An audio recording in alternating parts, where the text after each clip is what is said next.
created everything. Look what a powerful being you are. You did these things, but now you're in a human body, you forget the power you have. What you do is what the whole universe is doing at the place you call here and now.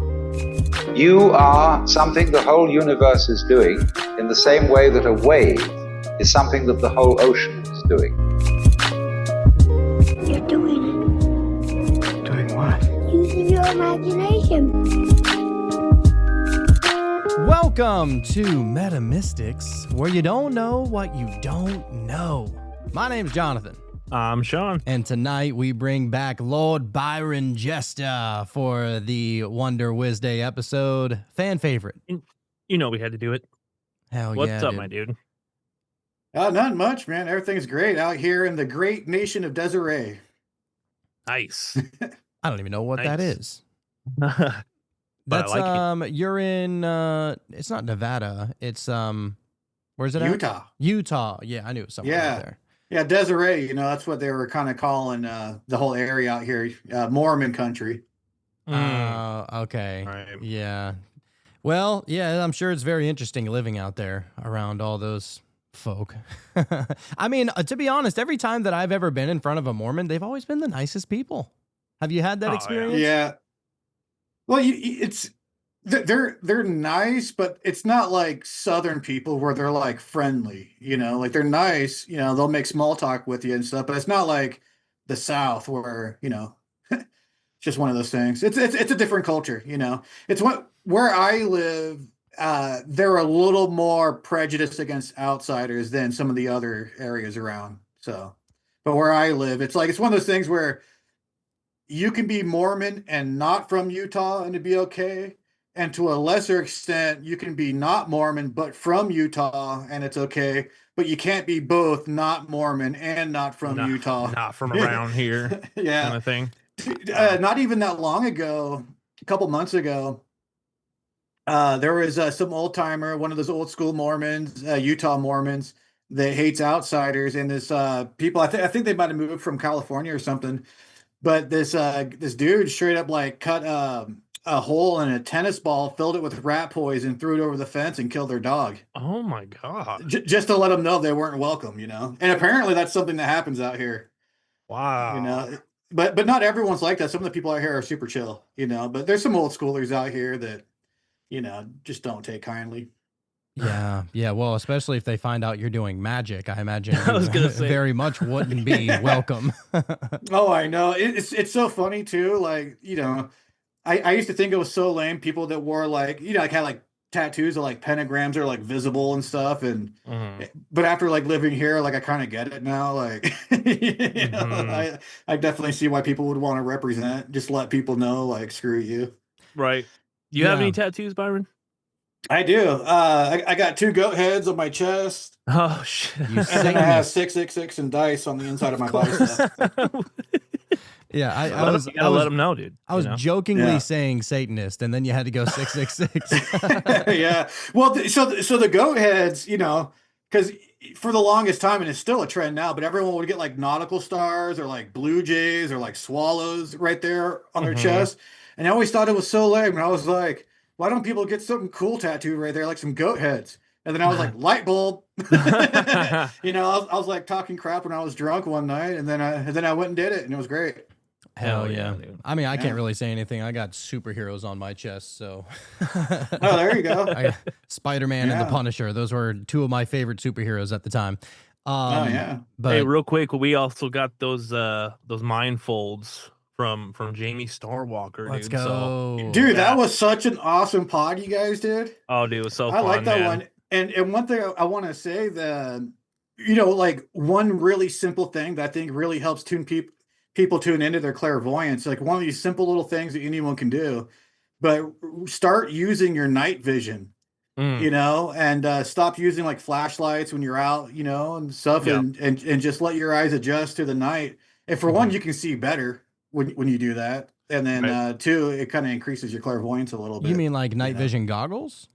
No, I mean letting your natural night vision kick in. Let your eyes adjust to the lack of light. And so what I'll do is I'll close my eyes and then cup my hands over my eyes for like a few seconds, Mhm. and then I'll open my eyes and then I'll take them off, and then by then I'm like fully adjusted and Fucking magic, dude. yeah, That's the way totally. to do it. So There, right yeah, there, I dude. actually I tried it the first I just got it. We just got them yesterday. So I tried it and I sat there for because you can't see anything at all. Like and I was doing it with my eyes open.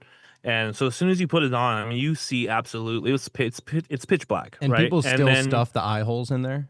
yeah, and but you know why, dude? And I think I know why. Because after about 15 minutes, I just sat there for like 15 minutes. Of course, you start to see your own like I don't know shapes floating around and just different things. But at one point, I saw a little pinhole of light kind of coming No. through, and it was because I was like turning it a certain way, and all of a sudden there was like light coming in. There's no way that that light was coming from outside of the mask because 100%. when you put them on, you see absolutely nothing. And so I think whatever is happening was starting to happen. And then as soon as I tried to like shift my awareness to where that pinhole light was, it kind of like went away. And I was like, it was so impressive that I took the mask off and I started like looking at the mask, looking for like a pinhole. Like I really thought that I was being tricked or something. I was like, there's no way this is Dude. already working. Wow. You know, Yeah. And so those things are actually, they're not even meant for, seeing without eyes. It's meant for like a completely blacked out meditation. yeah. Like that was the Oh, reason why they were created in the first place. and it would And be great for that. because And it's real comfortable too. yeah, well, and people, have a hard time if there's light or anything happening on the outside. They can't shut off their mind, so they want it Mm. complete darkness and everything. So that's the idea of those things is that it does give you the complete darkness. So just the fact that anybody is getting a pinhole of any kind of light is Right. it's not happening in like Mm-mm. reality. You know what I mean? No, well, dude, no. I mean The not reality, but I mean like with your eyes reality. with your physical eyes, yeah, and so much so, dude, that I literally was like looking at it and inspecting it and seeing if is there like a little hole somewhere, and I was able to see it because I turned my head just right, but no, dude, not at all. So yeah, whatever it is, dude, there's definitely something to it, and having your eyes open in pitch black, it's just better anyways. I think I'm gonna meditate like that for the next few. That So is freaking awesome, dude. Yeah, I can't wait to get my hands on those. I'm making a trip out there here in like 3 weeks. So yeah, dude, it'll be be here, getting on man. that. It'll be here. It's fucking awesome. hell yeah. And Did you guys shout ever out to see? Jamie for that, for sending Shout those. out to the Star So, Walker.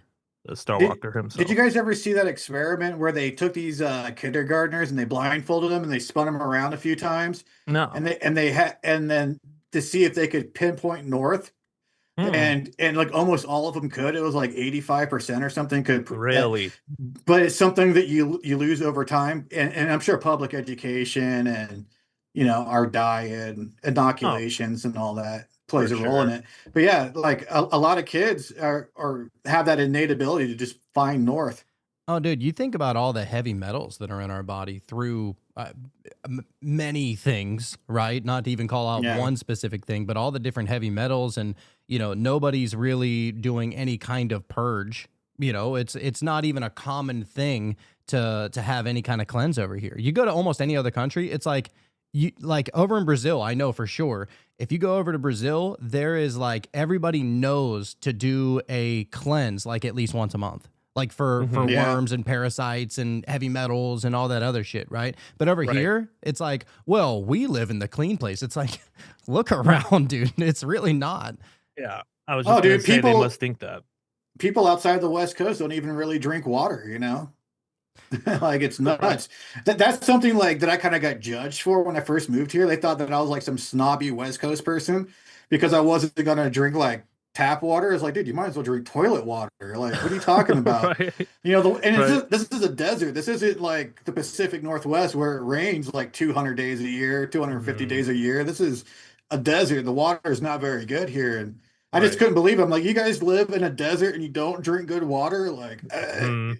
Dude. Yeah, for sure. I was so shocked, you know. And then who knows? I mean, even with drinking bottled water, like even that, I'm starting to think like probably isn't the greatest for us. I'm Oh sure the yeah, bottling company isn't like, let's make sure this plastic is the best quality, yeah, so that they're not getting totally. now we got microplastics. It's like, okay, just one more thing we got to think about. What's messed up is the plastic for our cleaning chemicals is much better and safer than the plastic for our food and Makes water. no sense. You know, Right. hey, you know what's crazy is I think DuPont actually owns the patents for all of the plastics we use. So it's Of basically just course. one company owns the patents for all of them, which is Really? probably why so many of the plastics we use for our food and water are basically like made out of a synthetic estrogen or like it mimics estrogen. They're turning the Oh. frogs gay. It's a fact. Yeah. Holy shit. I know. I know. Um, That's another thing that's kind of a bummer about Alex Jones doing the rant the way he did. And because like especially like on the West Coast, people on the West Coast were the people that were like bringing awareness about Monsanto and fluoride and all this stuff. The two counties I lived in Washington, Skagit and Whatcom County, uh, neither of them had fluoride in the water because of the liberals. The liberals like brought forth all this information and everything and fought tooth and nail, and so there was no fluoride in the water up there. I think Linden had fluoride in it. That's up in Whatcom County, and that's a Mormon community I mean, if you really just think about it, just there's east of Bellingham. like, do they really care about our teeth so much that they put fluoride in the water? It doesn't even make sense. Do you know what I mean? You remember? Do you remember what I just said? No one drinks water. Like, You know, what? like how much of that is even coming in contact with your teeth?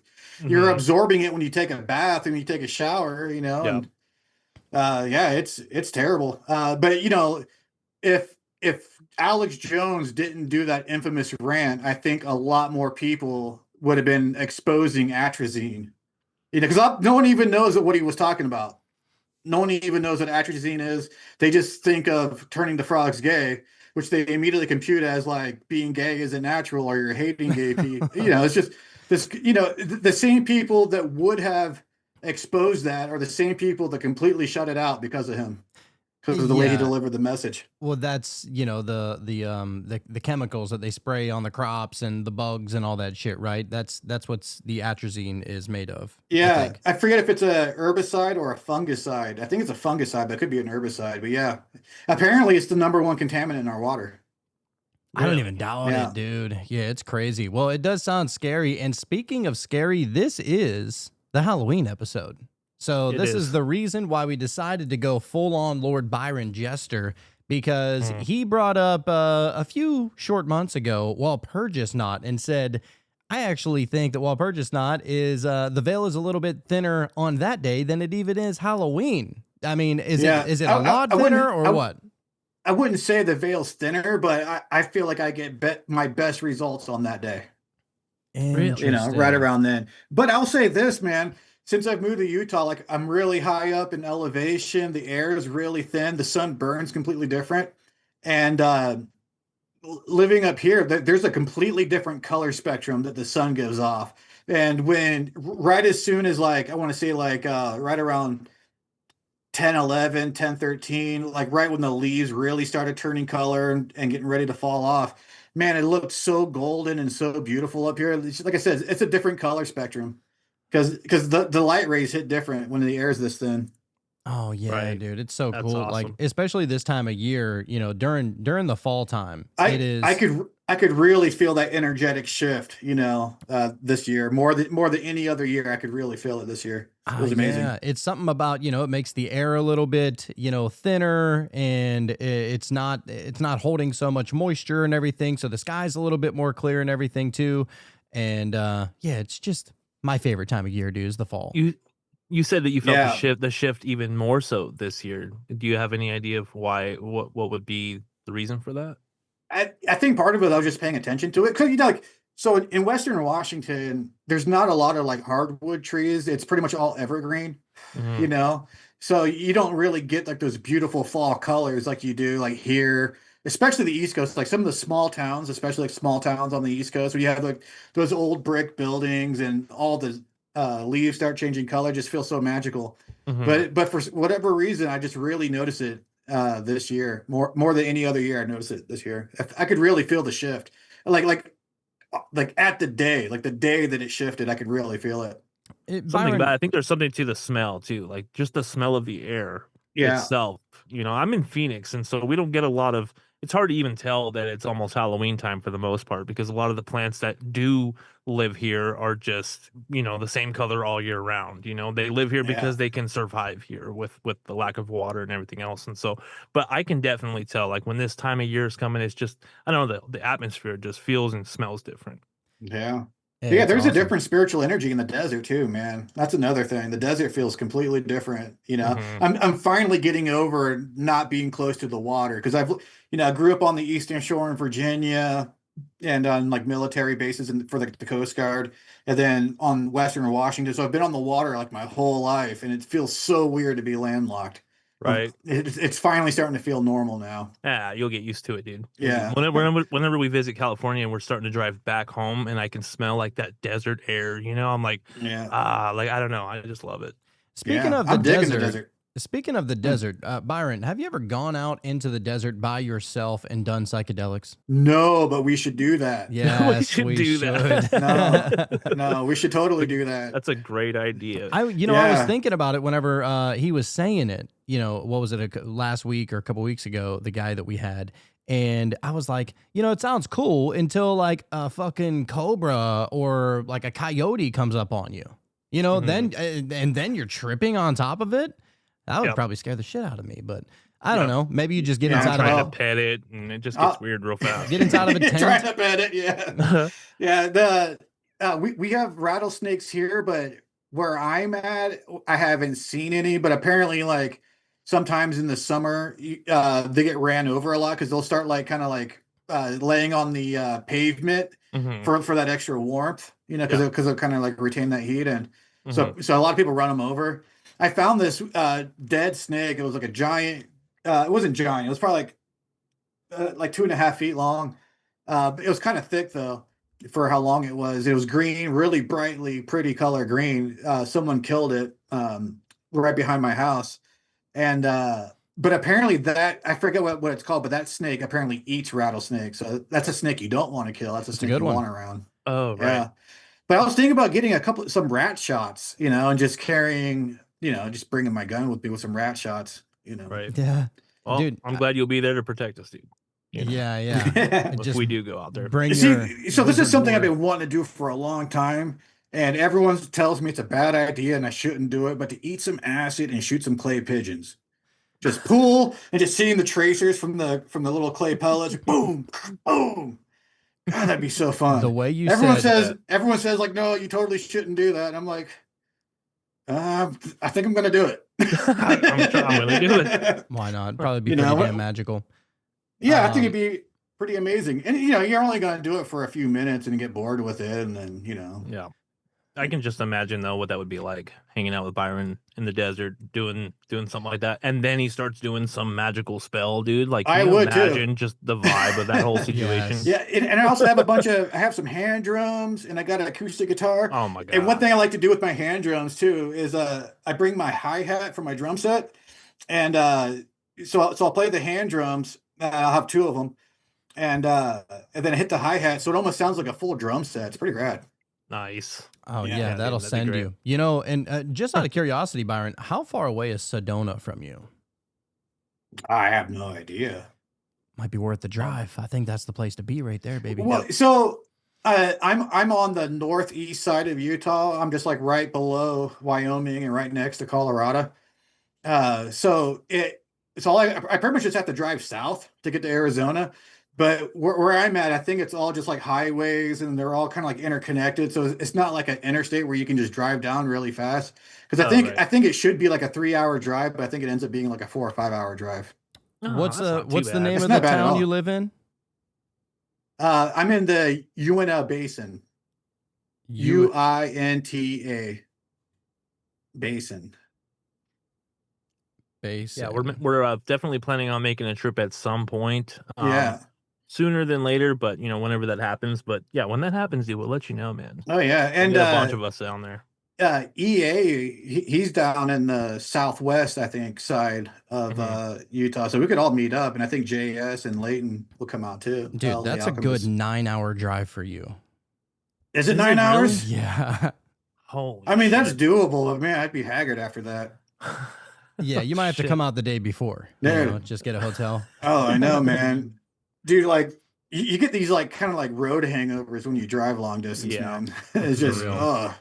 And Yeah. the worst is like when you're just sitting there and you feel like you're still slowing down and speeding up and turning, like you still feel like you're in motion. Oh, yeah. Only you're just sitting still and it lasts for like an hour or so. There was one time where I drove. It was only a 5.5 hour drive, but we didn't start driving until like 11 o'clock at night. And by the time we got halfway, I shit you not, I was starting to hallucinate. Yeah, like, there you was start one hallucinating, time. yeah. There was one time I thought an overpass was coming, and then it was coming, and then I was like, there was no overpass, dude. Like it was just in my mind. I was like, what the fuck? We need to get home. It'll Yeah. jerk you You know? out. And out here in Utah, some of the roads are like really like not well kept, and they salt the roads and they don't use like the best paint on them either, so you can't see the lines on the roads either. Yeah. So you have to be careful not to speed too much at night because you might be coming up on a turn and you might not be able to see it because you can't see the lines, you know. Fuck, dude. Yeah. We're like Western Washington, they're like fluorescent, you know, they like really pop out at night, you Mhm. know, but you kind of need that in Washington because it's so dark and wet all the time. Yeah. Just getting over to the chat. I did want to say for the chat tonight, if you guys have any questions that you would like to ask Lord Byron, just let us know. That's what it's here. That's what he's here for. You know, it's one big community. Ashton said, "Sup the one." What it do, Ashton? Good to see you again, bud. And Benjamin said, "Hello, the one." I love how it's just understood the one. You know, The one. Yeah, dude. and Yeah. also, I mean, what if we just looked at not even just our group of listeners as the one, dude? If it's all the one, what if you just like went up to your mom and was like, "What up, one?" You know what I mean? Or like, Yep. something like that. Like, I approve, dude. yeah. Although she might be like, "What drugs are they giving you nowadays?" Or something like that. Right. But Yeah. Yeah. So apparently San Pedro grows out here and apparently it's legal. San Pedro. Yeah. What is And I don't know if I've heard of it's this. like peyote. mescaline. Peyote okay. has a stronger concentrate of mescaline, and San Pedro has a little bit of a broader spectrum of other phenethylamines. Oh shit. Wow. Okay. Have you done it? No. So I Oh. really want to track this stuff down and get out in the Bring desert and some of that along. Yeah, dude. get real weird We'll be with there. Yeah, man. I'll be ready. Dude, I would Yeah. love it. And you know, I've actually been doing a lot of thinking about doing DMT again. And I think I'm ready. You know, like I think Yeah. it's just that time. And it just took me a long time, dude. It like I had to figure out whatever I saw. You know, it had to go through some kind of filter, not even a filter. It like entered into me like it was some kind of parasite, and then it ate its way out of me, and now I am that parasite, you know? It's yeah, you know, one of the problems with DMT, especially when you smoke it, is it's so fast, you know, and the first like part of it, you're like just totally in astonishment, and right when you start getting used to it, and you start getting all these like real downloads, it goes away. Like right when you start really having the breakthrough, Yeah. it goes away. See, I'm still a little bit hesitant for the DMT realm. I just feel like the one thing I'm scared of is coming back changed, but like in the negative. You know what I mean? I'm that's all not for gonna having happen. a super positive, transformation and like seeing things in just like the greatest way possible. But yeah, it's like once you go there, you can't ungo there, and so, and then of course, Yeah. after Jonathan's experience, I think, that was kind of like a little wake up call. It's like, oh, you know what I mean? But Yeah, you know, the weird thing with DMT is it feels, for how intense it is, it feels insanely normal. You know? familiar. it does. Yeah, like Right. it literally feels like you're going back to grandma's house to visit. Like it just feels so normal and Mhm. familiar, you know. So Yeah. I don't think you'll have that problem with it. Okay. All right. Yeah, Well, I actually do really like, especially that first time I did it. Man, it felt so familiar, dude. And that's what I loved about it, is that, you're not bound to just the human flesh and the human bones and the aches and the headaches and just the regular everyday, I got to go to work, I got to do this, I got to do that. Like you're put into a place where you're absolutely free. Like that, there's nothing like that. Like it is more relaxing than sleep, more inviting than a hug from your grandma, like it is the best of everything. Like there's nothing that can compare. And I've often, I felt guilty in the past whenever I've like said, dude, there is no feeling that could ever compare to that. Like all around, it is top notch. And the certain things that you figure out while you're in there. I mean, it is just, and it comes to you so easily, almost as if like you had to shift your antenna a little bit, and that DMT or whatever psychedelic it is shifted that antenna so much so that you could receive natural information that you would have if you hadn't have shifted the antenna so far to the one way in the first place, kind of thing, Yeah. And I imagine that there is a feeling of that oneness and everything else. I wish that was something that, and maybe for some people it is this way, but you come out of that and now you're just like, you have this extra bit of interconnectedness to everybody, but I feel like that's something that, just like everything else, you have a mystical experience and the next day or two, maybe you're like having like an extra couple levels of compassion for people, and then that kind of fades, and then you're dealing with your own shit. And so, but that would be really amazing if that was something that just kind of stuck with you. Yeah. That's something you see like on the West Coast a lot, because psychedelics are such a big part of the West Coast culture and like the whole spiritual experience out there. But there's a lot of people that they have these huge breakthroughs, and then it just kind of goes away, yeah, it's something you see. And then another pitfall is some people rely on it to have those experiences. And that's the other problem, Instead of having an actual spiritual practice, they kind of supplement it with partying.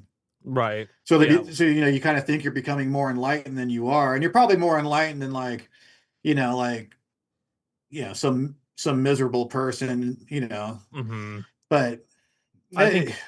Yeah. But I just think that most people probably think that those mystical experiences without some type of substance is probably not even that like easy to achieve, and it's like, it's very possible. We've all had them, but it's just a matter of kind of staying in there and staying in a longer meditation, or, you know what I mean? Maybe have the mindfold and just stay in the pitch dark for an hour listening to, what I'm saying, 432 hertz or whatever it is. But there's definitely things that are possible.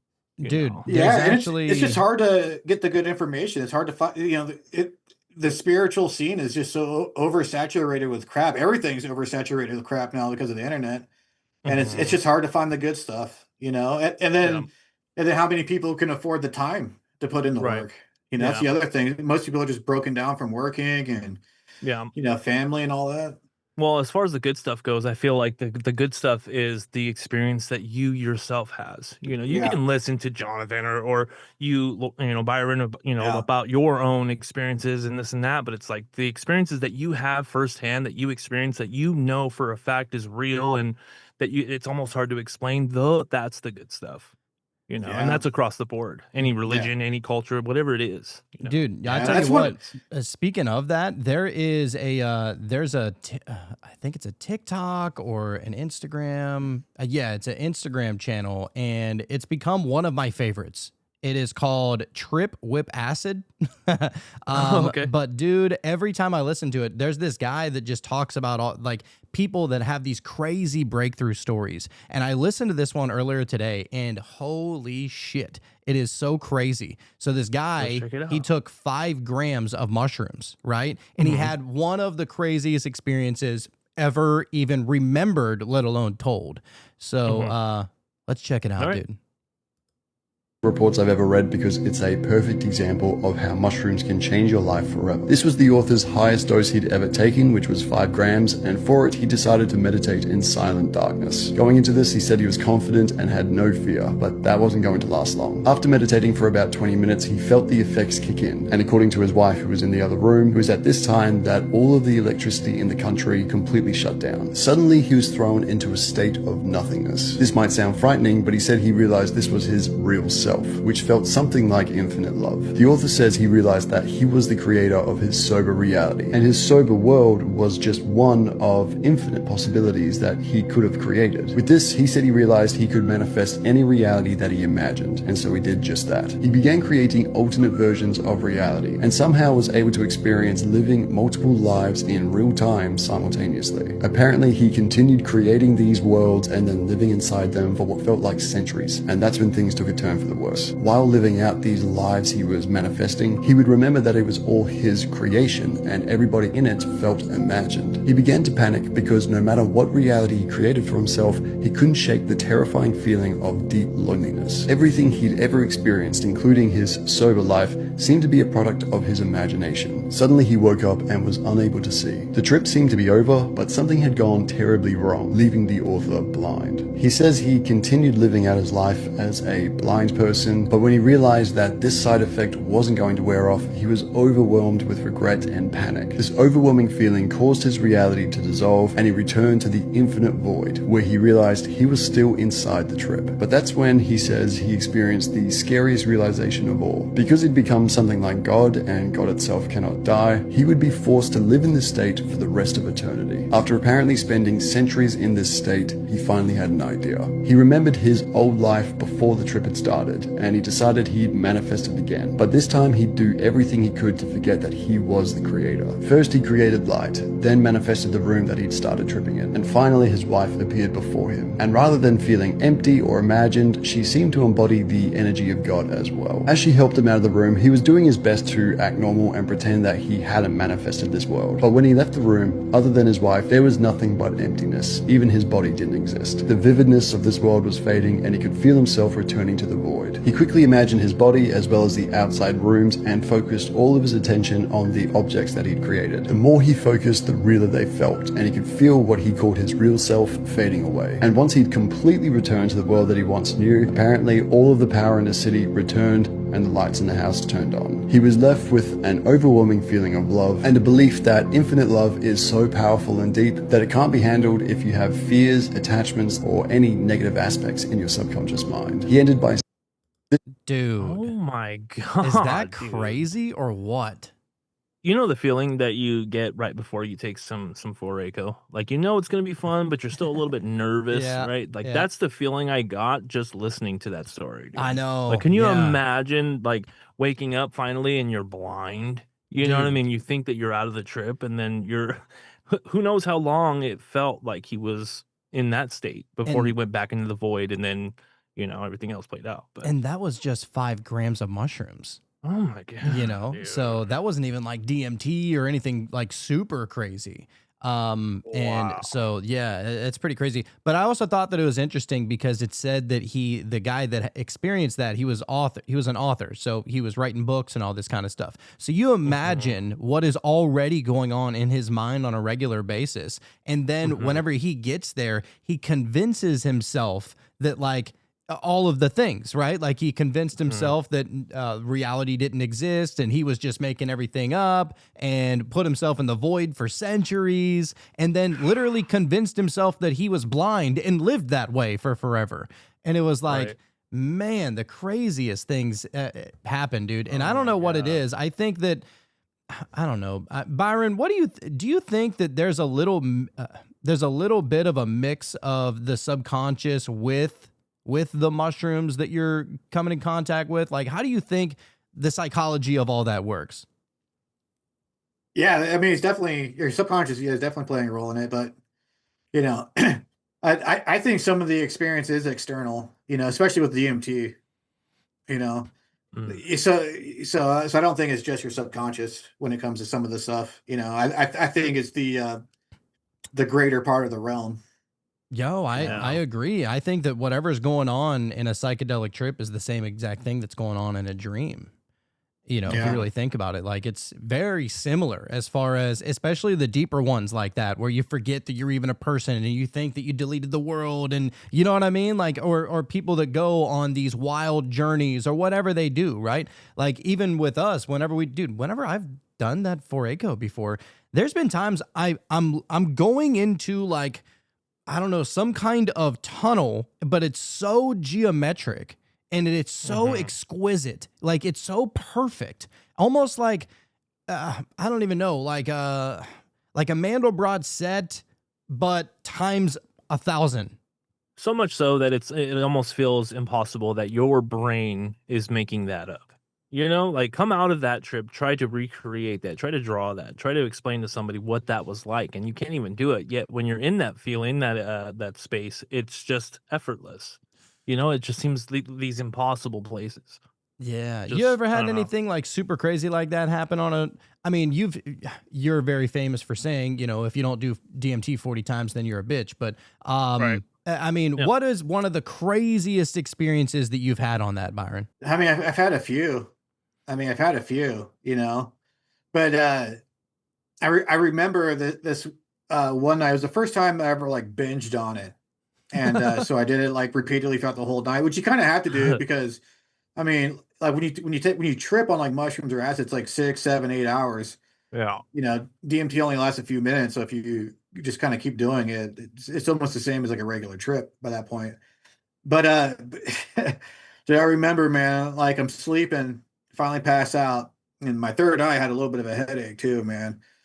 And but anyway, I pass out, I'm sleeping, and I hear something, so I get up, go look out the peephole, look out the other windows, and then I go back into the bedroom and I see myself sleeping on the sleeping in bed Oh my still. God. And I'm like, whoa, interesting. And that was when I was really like when that happened, it made it so much easier to really differentiate like a lucid dream from like going, more physically out of body. Hmm. That that next layer to that, Hmm. so I was able to separate that pretty well. So it was a worthwhile experience. It paid itself off. So When whenever you you, realized that you were outside of your body, did you feel like there was like a time is of the essence type of feeling? Like I feel like the one time that I felt like I possibly had an out of body experience, I felt like once I realized what was going on, I felt like there was like a time crunch or like a I don't know, it was really weird. It was very uneasy almost. Yeah, well, I mean, I've been doing it since I was a kid, so I think by this point I was probably pretty used to it. But I did go fly around. Once I realized, I was out of body, I went and flew around, Right? until I woke Yeah. up. And Yeah, there's yeah, definitely a sense of like for me anyway, it felt like I didn't want to stray too far or something. And then I also felt like I don't know, like maybe there was something you lingering see, around or I don't know. so that is something I had to break, and that was something that took, especially when I really started flying and going really far away, was that Hmm. fear of getting back to the body or going too far. That once you realize you can't go too far, uh, and you kind of sever that leash, Mm. it's a lot better, a lot more effective. You know, Just like an but inherent limited belief that's kind of yeah, ingrained in, huh? but a lot of the old books that were written on the subject back in the day, especially like the 60s and 70s and stuff, 80s, a lot of them had this warning, like if you don't get back in your body before you wake up, party is always going to be missing. And they Hmm. always had these weird little kind of, and it wasn't based in reality, but you know, that's a big thing, man. Severing that leash, that self-imposed leash. You can't go too far. Right. And once you get past that, you can go a lot farther. see, and I've Good to always know, heard man. that there was like a silver cord attached to you anyway, the where you could never go too Yeah. far. I've never seen it. I've like looked down because some people say it's in the umbilical, and other people say it's in the back of your head. Hmm. I've never seen it, man. So Strange. You ever have a sense that you can't like turn around? Like the one time or the one of the times that it happened to me, I felt like I had to like at one point I was like walking backwards for some weird reason. Maybe that was just in my own subconscious. I don't know, but you ever experienced something like that where you can't like turn around and look behind you? I don't think so. Maybe. I mean, you have so many dreams. I mean, I'm sure Yeah, it's happened. yeah. Nothing comes to mind. Maybe I'm just weird. Maybe. No, Ashton I believe that's something that would probably happen. Yeah. Yeah. Ashton said, "Hey y'all, question for Lord Byron. What is the effect of having more or less dials on your radionics boxes? I was hoping to order one by Christmas, and if I could bypass the Etsy fees, I'd be willing to send you the money directly when the time comes. Thanks." Yeah, that's how I prefer it, really. And I'll hook you up. So with the dials in the boxes, the consensus is the 9 dials are a little stronger and they're definitely a little smarter, especially over time, the more you use them, because each dial has a crystal wire to it. And but you know, me personally, I kind of prefer using the 4 dials. The four for the longest time, the 5 dials were my favorite. I mean, first it was the 9 dials, and then it was the 7 dials because they look the coolest. I don't have a 7 dial here, but I do have a 9 dial and a 4 dial. Um, and I always use 6 dial ones for prosperity, just how I've always done that. And I usually use the 5 dials for protection and stuff like that. But me personally, I prefer the 4 dials the best now. Now that I've been doing it for so long, I definitely just prefer the 4 dials. How do It's just you easier. All arounder. How do you Yeah, know it's just like easier. where to set the dials to? Like, is it like an intuitive thing? Well, once you get good at it, it is. So okay, so I got my 4 dial right here. So the output plate is a stick plate. So underneath it is the copper plate, and it has this little plastic sleeve over it. And you'll just kind of rub your finger like this, or the side of your. I like using the side of my thumb. But you put whatever you're going to do on the input, and take a minute to focus on it, and then you start dialing it, and you'll feel your thumb or your index finger, whatever you're doing.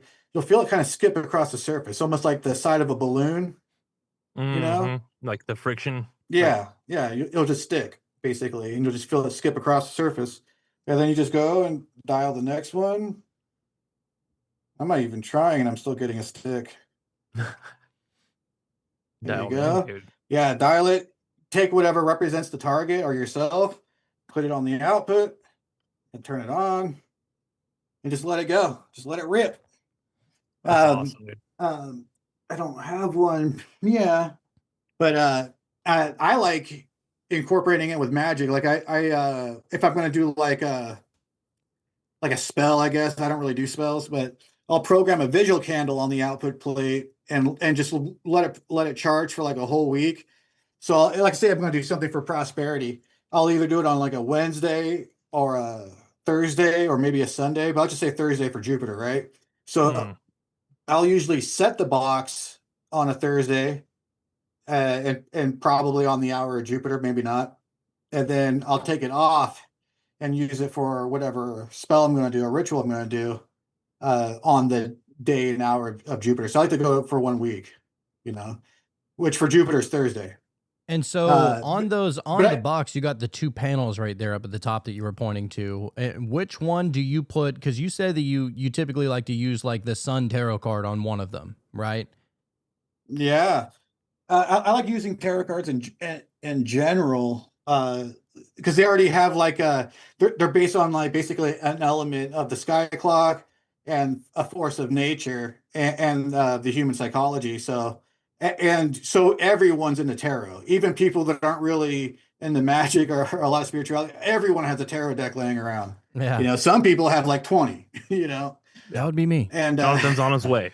yeah, totally. It's really common for people to stack up tarot decks, but so what I started doing now is I'll actually just take the tarot card that I want to use, and then I'll print it out on printer paper, cut it out, and then on the back side of it, I'll write what I want or make a thought form, and then use that on the input and whatever I'm using on the output. Oh, that's a good idea. So you can really get pretty creative with these things then. Oh, dude, there's so much cool stuff you can do. And all the machines have input and output jacks, 3.5 millimeter input and output jacks, so you can connect them with other machines, So when you were helping us create Marv, was that on a 4 dial? Just out of my own curiosity. Oh, no, I just made them. No, when I programmed the necklaces, because I make the servitor first, and then I'll program a talisman after the fact. So I'll program it in like a crystal or something first, or some type of house. But I don't remember. It's been a minute. I don't remember which one I did. Yeah. It's been like a year at least. Oh yeah, longer than that, I think. Yeah, I have no idea what I did, which box I used. To be honest, I feel naked without this necklace, dude. Like I Mhm. literally I wear it every day. I only take Yeah. it off I to even go put to it into the sleep. logo, dude. Had to. Yeah, Yeah, yeah. the that was a really good parcel, man. That was a really good one. Oh yeah. And then dude. I have the other radionics machines, and these are actually my favorite right now. The little black boxes. This is a vampire box, Hmm. and just put whatever you want to represent your for the input, whatever is going to be your source for the energy. So Hmm. you can use the sun. I actually started using the Kaba Mecca. I think that works really well. If you want energy for Interesting. yourself or something like that, or someone else. The black cube. Um, yeah, and then whatever you want in the output. But you can make thought forms with these, and then you can almost use them like a regular radionics machine, it's just a little different. So like for protection, you can make a thought form that'll collect all of the incoming magical attack, put that on the inside. The filter will strip it clean. It has a filter in it, so it'll take the clean, good energy, life force energy, and run it through, and then filter the dirtier, more unusable energy back to the input, and then take the good energy, put it out to the output. So you don't So even need any knobs on that one. no, and I like these just because they're small, they're tiny, they're slick. But I mostly use these right now. I still have like a bunch of my dialed machines like downstairs that I'm using, especially when I'm programming all my candles and incense for whatever I'm going to be doing, whatever, during like if you have full moons, new moons, birthdays, I don't know, holidays, Oh, Halloween, dude. anything, Yeah. We Well, go out to so the desert, just plan on bringing at least one of them vampire boxes. yeah. You And know. then these ones right here, I like a lot too, man. These so the input is the copper plate. The output is the antenna. So it just broadcasts whatever you're going to do. Is basically a thought form amplifier. And I had one client down in Australia. They were working through the clip off, and I think they're on the sphere of Mars. But she had that running, and then they had some painters come over, and they could Mhm. just pick up on that coming out of the the temple, the magic room. Yeah. And so I guess they were like walking like really far and like hugging the wall to get around and Oh everything. And shit! yeah, They just and just felt it in the ether, yeah, they were afraid to even cross it. But huh? yeah, it was strong enough to where they were picking up on it. well, look, speaking of, I mean, is there any specific ritual that you do like to do on Halloween? Like, is there like a specific Halloween, I only do this on Halloween kind of ritual out there that you do? Not really. I'll program all my stuff and do whatever, but I kind of go by, it depends, like if the moon's waxing, waning, Hmm. if there's anything in particular that I need or going on in my life, and then what phase the moon's on, what day of the week it falls on, so Right. I might like just kind of do it based on like if it lands on a Thursday and it's a waxing moon, might focus on prosperity, or whatever. Well, this year you got a waxing moon on a Friday. Yeah. Yeah, it's right before the full moon. Yeah, and it's a super moon. Really? Is there a way like astrologically for us to look at it and go, actually, this year Halloween would technically be on this day, just according to the alignments and everything else? I just thought of this earlier today. Just because the way that the Gregorian calendar is, or you know what I'm saying? Yeah, you know, I pay a little less attention to that when it comes to the holiday seasons that are like offset. Because you have like the solstice and the equinoxes, but the ones that kind of fill in Yeah. the, you know, Hmm. I care a little less about that, but it is supposed to be like when, so let's say with the spring equinox, the sun begins to make its way up on the horizon. So Hmm. once it's like at the halfway point between the equator and the Tropic of Cancer is that's basically Walpurgis knot, and then for like fall it's Halloween, and then you got, I'm assuming uh Valentine's Day is probably supposed to be that holiday. But I don't Okay. I don't think those ones matter quite as much. I think the important ones are basically just the solstice and the equinox, Right. you know. Okay. Yeah, All makes sense. right. Well, I mean, look, I'm trying to get a little crazy for Halloween because I'm not going trick or treating this year. Yeah. And so, But I'll say this really quick. The more you start doing rituals on like the solstice and equinox and, Walpurgis Night and Halloween and all that, once you start doing that, you'll be able to feel when the equinox is, even if you're not paying attention to the date. You'll be able to start feeling it, And same with like when you're facing certain directions to do certain spells, like north and everything. You'll naturally just kind of be able to know where north is after a while and just kind of feel it, So it really tunes you into nature and creation the more you do it. For sure. I can't tell you how many times, whether we're changing directions in the show or just making certain decisions, whether it was the, changing of the name or, I mean, there's been a few things, on our journey that I feel like we just accidentally like lined up with nature, or the moon was a new moon and then we decided to do something else. And I feel like we've just gotten lucky, but maybe not, maybe it was just like divine timing in that way. What one thing that I think is kind of weird is you take the stock market, right? It always spikes on a new moon and dips on a full moon, right? But but most people do prosperity stuff on a waxing and full moon, and like banishing and negativity and curses and stuff on a waning and a new moon. So you would almost expect it to be the opposite, but it's kind of interesting. But yeah, the stock market and it's consistent when you look at it. It's pretty consistent. You see it just kind of full moon, new moon. Spikes and dips like clockwork. That's why billionaires use astrologists. Yeah, totally. Oh, dude, it's a full-on real thing, and I just find it so funny that people just completely disregard it. They think it's silly. I'm like, dude, it's something that's in the sky every night. Even a lot of magicians, like because of chaos magic and that kind of framework, I wouldn't say a lot of magicians, but there's magicians out there that believe that astrology is all just a thought form. It's just a thought form. When it's totally not. Like the planets have a direct effect on Earth, whether you believe in it or not. It's and it's profound. Right. Yeah, and as profound as it is, I think I in the beginning would have thought the same thing. Like, how much difference could it make? Surely there's a physical interaction happening, even if it's just gravity alone. There's definitely a physical aspect to it, but it's like, how much could it really affect anything? And then you start to look into these certain things, and you're like, oh, like there's a lot more to this for sure. Yeah, dude. I mean, especially if you ever get your chart done, like an actual real chart down to your specific minute that you were born and the place you were born, it is so spot on. It's scary. Like, and to be honest, it's kind of both ways. Like with tropical and what's the other one that we talked about? Sidereal.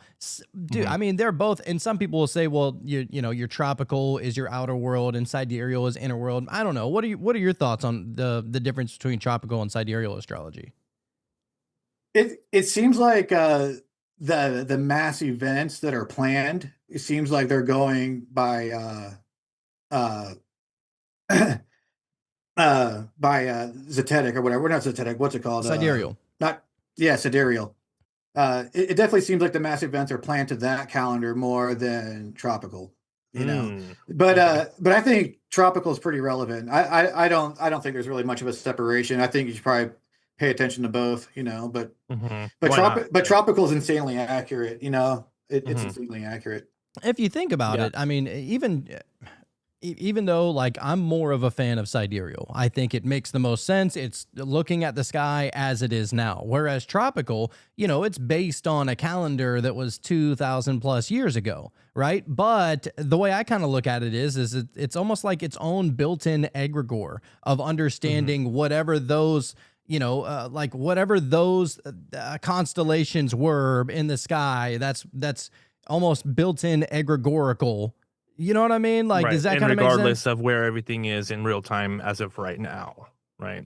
Yeah. Almost like set in place. Like any egregore out there. And I'm not even trying to say that the sky is an egregore. I'm saying that like maybe the thought process of how to interpret the stars Yeah, works. from 2,000 years ago. Because you think about like all of that energy and all those people that did any kind of astrology or astrology magic or divining or anything like that. Most of them, at least in the West, were using tropical. So I feel like that magic is almost seeped in there a little bit. But that being said, I 100% believe that sidereal has to be the true one. Yeah, probably. I don't know. Like the planets and well, not planets, but the constellations are all in the same spot they were, thousands of years ago. They're all in the same spot. It hasn't moved at all. Well, So there's the precession of the equinox, which is why people, I don't think choose- it's ever been documented or calculated, and it should have been by now. I think it's more of like a metaphor or something, or maybe an energetic shift, but I don't think the actual stars are recessing at all. I believe they Maybe say that maybe long term that I mean, there's we don't. they say that there's some kind of precession 1 degree for every 72 years, if I'm not mistaken. Yeah, something like that. So, but even still, I mean, it's moving 1 degree in your Well, lifetime. You know what I mean? At All I'm most. saying is the spring equinox still happens right when the sun reaches the beginning of Aries. Mm-hmm. Okay. It's always been there. Mm-hmm. So for us to be on the verge of the age of Aquarius, the sun would have to be on the equinox, would have to be the beginning of Pisces, and it's not. Right. You So see we're what I'm still saying? not in the age of Aquarius then. Yeah, What you're telling me. and and that's basically like the Lamb of God. When you see like Jesus with the Lamb, that's talking about the spring equinox. That's talking about the sign of Aries. So Right. I mean, so if it was in Aries back then and it's in Aries now and it hasn't moved not even a single degree, Right. it's just one of those things. And they say the same thing with the Polaris. The Polaris was supposed to move, and it hasn't moved. What's it called? The Georgia Guidestones. There was a hole through it that pointed to the North Star, and it just points right to the North Star. You can see the North Star through it, and you can actually see the star trails when you videotape it.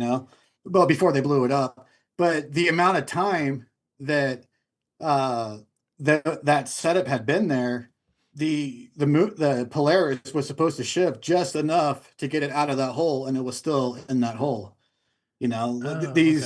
These stars are fixed. Yeah, but I don't know if it was because it wasn't up there. The Who Georgia built the Georgia Guidestones. Guidestones? It was some random guy. He went by RC Christian. He was completely anonymous, and he dropped a bunch of money on it. Really? Yeah, totally random and strange. But I don't think that those Guidestones were not up for very long to even go a whole degree. If it is true that it is 1 degree for every 72 years. By the size of the hole, it should have been like 2 or 3 millimeters out of it. Well, how long would that have taken for that shift to even happen? And how long were those stones even up? I have no idea. They were up for like 35, 40 years. Maybe longer. They might have been up for like... See, I wouldn't even think that would even be long enough. Well, 1 degree is pretty large if that's 72. So if a half a degree in the time that we've been there, that's enough to move it out of the way. And the thing that's really telling, as soon as people figured this out, because no one filmed the star trail around it and noticed that it was set to Polaris, set to due north. No one noticed that until like 2018, 2019. It was like literally just like a year or maybe even like 6 months before they blew it up that someone noticed that. Right. And who took it down? Do we even know? Or it was like bombed or something. It was never investigated. It was never solved. They just blew it up, and then in the middle of the night, the guys came in, started pulling everything down, and just pulled it out. Really? And those are the stones that said something about like this is how many people we should have. 500 million. That's kind of 500 million or something. Yeah. Yeah. That's well, you know what else is interesting? I didn't know this, but it was erected. The Georgia Guidestones were erected in 1980, but the date is March 22nd. Then it went up there. So 322, almost some Skull and Bones Secret Society kind of shit. Oh, that's strange. weird. And then it was Who demolished, knows, dude? and then it was taken down July 6th of 2022. So there's see even the 22s are everywhere on this whole thing. Yeah. That is strange. I mean, who knows, dude? I mean, maybe there's something a little more malicious going on there, or maybe, space is just way bigger than we even Well, comprehend, the for Parks that and one Rec, degree to even happen. You know? the Parks and Rec were getting really sick of dealing with it because people would just go there and like poop on it and pee Oh, on right. it and spray paint it. Like people were kind of bitter about the message of it, because they took it Mhm. as like a culling of the earth, which is, probably what part of it was. Let's get real, Wanting to get rid of the useless but eaters and whatnot. Yeah. yeah, totally. And so the Parks and Rec were getting really sick of dealing with it. They just left it for that long. They're like, where did this thing come from? I don't know, but we got to clean it now. We got to keep it nice. That's just weird. That whole Yeah. thing is kind of weird to me. Yeah. Benjamin said, an old friend of mine advised me not to go with anything or anyone if I'm invited while out of body.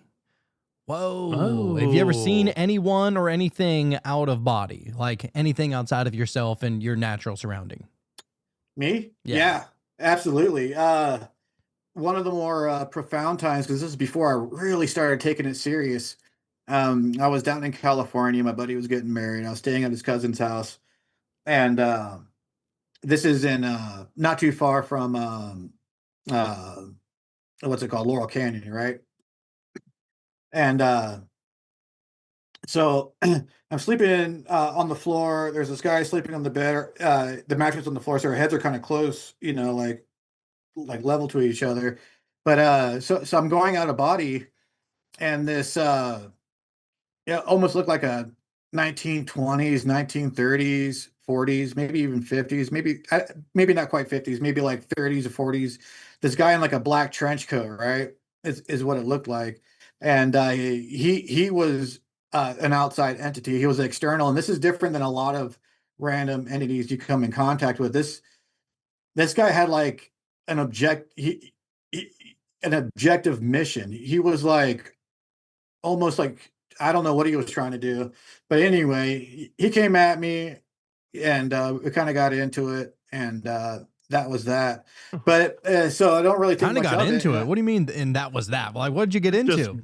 glazed over that. But anyway, Yeah, there was was kind of some an asshole, Navy but- stuff, we kind of got into it. I was like throwing cars and buildings at him, and Why would you do that? Yeah. Did he give off like a bad vibe or what? he was trying to invade. He was trying to do something. He had like an objective mission, man. It was really bizarre. I've never seen an entity like that have. I mean, it almost seemed like a government mission. Like it seemed like he had I don't know. like there was a hierarchy above him, and he had a mission. That was the weirdest thing about it. But Government psychic spy, dude. I'm So- sure they got him. yeah, and for anyone who's out there wants to know how to like pick up like large objects in your dreams Mm. and like buildings and stuff, it's basically the same muscle as flying. You're just externalizing it, and at first you're probably only going to be able to throw stuff, but once you get good at it, you'll be able to pick up like entire buildings and set them back down. And then once you get really good at it, you can like take apart a town and then stack it up into a pyramid and just sit up top there and just meditate. my You can do all God. sorts of crazy shit once you get good at it. But it's basically just the same muscle as flying. You're just externalizing it. Interesting. We're learning techniques for the dream Yeah. world. I love it. So getting back to the story, man. So I didn't think much of it. I was like, man, that was weird. I'm like trying to internalize it. And the kid I was sleeping next to, a young kid, man, he was like 19. But he was having some mental health issues, and he wasn't crazy. He was sound of mind. So I think he was possessed. And looking back on, I think the apartment had some stuff going on, because there's a lot of occultists down in LA, especially like 20s, 30s, 40s, 60s. They were the kind of New York and LA were like super big hubs for the occult, especially parts of New York. But later on, the dude that was living there, he got like high on meth. This is like years later. He got high on meth and like tried to kill some people and had a standoff with the cops and barricaded himself in. So there was some stuff going on in that apartment for sure. Oh Wow. man. Thought he was Um, possessed. I don't Yeah, know. but I don't know how I feel yeah, about that. That's all totally I mean. possessed. Yeah, well, totally possessed. and I will say only because I've had people close to me that got hooked on that shit and on meth, and it is you're talking to somebody else, bro. Like Mm. that person, the original person is like barely in the corner of whatever is at the forefront now. And maybe it's, I mean, I don't even want to say it's a demon. I think that it's probably some kind of The meth mind. itself, the chemical It's itself, is what's possessing that person. Then you would think. Yeah, but it definitely leaves you open for negative entities, especially the people you're around while you're on it, and then the sleep deprivation, the hallucinations, and it does also kind of fragment you a little bit. So I think it's both. I think that the drugs have the effect the drugs have, but I definitely think a lot of tweakers are definitely possessed. Mm, Same with Damn. junkies. Always sticking themselves with needles and sick, and right. torturing themselves with depression and stuff. And So yeah, leaving themselves open so they're more yeah. Same with alcohol. susceptible. Same with Uh, alcohol, man. There's some people and where you can see their face change just after like a couple of drinks. Where like other people are totally normal. Most people mhm. just drink and they're normal, but there's some people you can see their face just completely morph into something else. I think what's really And so going you would on think. is, Oh, go ahead, dude. oh, well, no, I was just going to say, I think what's really going on is that people don't truly know themselves. You know what I mean? Mm. Like there Oh, are for sure, there's for sure. levels to people and their personalities, and if you don't know yourself, it's probably real easy to become whatever is coming into your mind. Like, so if you're taking in meth, you're taking in alcohol, whatever it is. I mean, it's almost as if those drugs and alcohol or whatever are now changing you in to a version of you that you think that is you. And you know what Mhm. I mean? Like I think that it's multi-leveled at that point. And I don't know. I mean, fuck, for all I know, it could be demons. Who knows? Maybe you are opening yourself up. But I don't know. I like to try and be careful with that kind of stuff because people say the same shit with like a Ouija board and stuff. Like I mean, Right. Yeah. I know. I Yeah. think you make a really good point. As Byron was talking about, when somebody was drinking and their face changed and everything else, it's like, so if they hadn't drank at all for the next few years, there would have been no possession, and so it's almost like whatever that face change, whatever that Yeah. energy was already there and has been there, and we all Or have that. or maybe they were already possessed. That's what I'm Because saying. It's kind of which. because like a lot of people, like I grew up in a house that was a funeral home. No one told me that. No one told me that. When you saw like a spirit, walking down the hallway, that was an actual spirit. They're not gonna tell a child that. But Right. so I had like entities attached to me, and I lived in that apartment where that chick hung herself, and yeah, I mean, yeah, and then you also a lot of people that find themselves in the drugs, like they don't have a healthy relationship with their father or their mother, come from a broken home. Hmm. There's some type of childhood trauma going on, sexual abuse. That's gonna leave you open, for a negative Right. entity on top of the trauma that you're carrying with you. Then when you open Right. yourself up like that, and your conscious mind shuts down, and your subconscious mind starts taking over, a lot of those Hmm. it's like a hornet's nest, with all Right. those issues coming out. So there's a lot of stuff going on, you Oh, know. for sure. And the It's common denominator I think, does come from, not knowing yourself. Imagine being a yeah, super aware person. You're really into your spiritual practice or whatever it is. Maybe you're just super happy doing your hobbies and, trying to be the best person you can. I feel like those people are probably way less likely to be possessed. Wouldn't you think? dude, I feel like, and this is just a tiny, tiny, tiny example, nowhere near close to like meth or anything like that. But the reason why I had to stop drinking energy drinks was because I started to notice a change even within myself, and I was like, wait a second, that's not me. That's not who I want to be. Because I would, my patience was wearing thin, and I would get aggravated and yeah, frustrated, and everything was pissing me off, even the slightest little thing. And I was like, that's not who I want to be. Like I want to have more patience. I want to have more understanding. And so the idea of who I believe is me is the one that has more patience and more understanding and more love and all that kind of stuff. So I don't know. I think that it kind of just can go everywhere. But if you don't know who you are, then like where's the balance? you know, and I feel like Yeah. people don't have that bar. Like not everybody. I mean, some people don't have that bar to where they're almost unfamiliar with who or what they are. And it's it's not even necessarily their fault. You know, we're not taught this shit in school. And as a matter of fact, I mean, most people in this country abide by a religion that doesn't tell you where you're from. You know what I mean? And not only Like, that, but that religion tells you that you are less than, or you know, you're not powerful. Yeah. So if you have all of this, and then you have also the boogeyman of that board game, if you will, is a Dude. demon or the devil, then you it's already kind of set in stone. You're a You know, born what you're- sinner.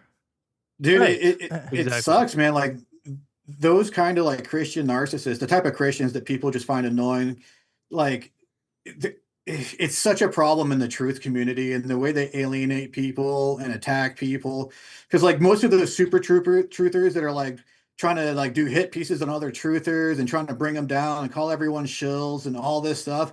It's almost always the Christian narcissists that are doing it, you know, and then it makes so many people not want to look into it, you know. Yeah, You know, it's like the fruit. geocentrism. Geocentrism is one of those things. A lot of people just won't even allow themselves to see it because of the Christians, you know, and the way they act, the way they treat people. Because there's nothing wrong with being Christian, and they're not all like that. You know, like there's a lot of Christian truthers that are like super chill and awesome guys, Right. you know. Oh, but yeah, of course. but then there's this, you know, that super truther kind of Christian narcissism mindset where it just ruins it, dude. It sucks. Yeah. and They know the everything's truth, you and know? everything's the demons. And I'm like, Yeah. you know, Or and it's demonic. everything's demonic. You're a sinner, and all of this. It's more Dude, negative. they think I yoga feel. is satanic. They think fucking yoga is Dude. satanic. They think everything is satanic, you know, Right. and they follow this book. They don't even know what the book is telling them because they look at it at such a superficial level, you know. So then, I mean, how many Christians are even creationists? Most of them probably don't even believe in creationism, you Right. know. Yeah. Wouldn't know. I don't know. Yeah. Oh, getting back to the chat over here though, Ashton said, this is in referring to tropical astrology and sidereal. Ashton said, Jonathan, y'all might both be correct. That's what they call the great year. 72 years times 360 degrees equals 25,920 years. So the stars don't change, but that's the length of time that it takes for them to return back to their original positions. Might be it. I mean, you think Okay. about it. I mean, in the span of damn near 26,000 years. It's a long ass Yeah, time. that's a long time, dude. The Yudas. Why can I never remember that word? Is it Yuga? Yuga. Yeah, Kali Yuga. Yeah. That's what we were All trying to right. bring up the other night. I knew it. Yeah, Okay. I couldn't All right. think of that word. But yeah, that's I believe that 25,920 years is a yuga. It's part of the yuga okay. cycle. Yeah. Okay.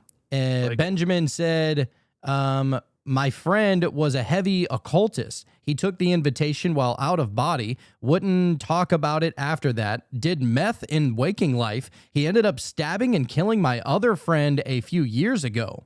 Wow. God. Dude, that's what I'm saying. Yeah. That's a Yeah. possession. Yeah, totally. One of my buddies, man, this kid I worked with like 10 years ago, and we kind of, you know, knew each other throughout the rest of the 10 years. I just found out he got high on meth, was on it for like 5 days, and took an axe to his friend's skull. My Oh God. my Yeah. God. And what's funny is like this guy is kind of like a sensitive pussy. So like I'm like completely shocked that he has that kind of street credit now.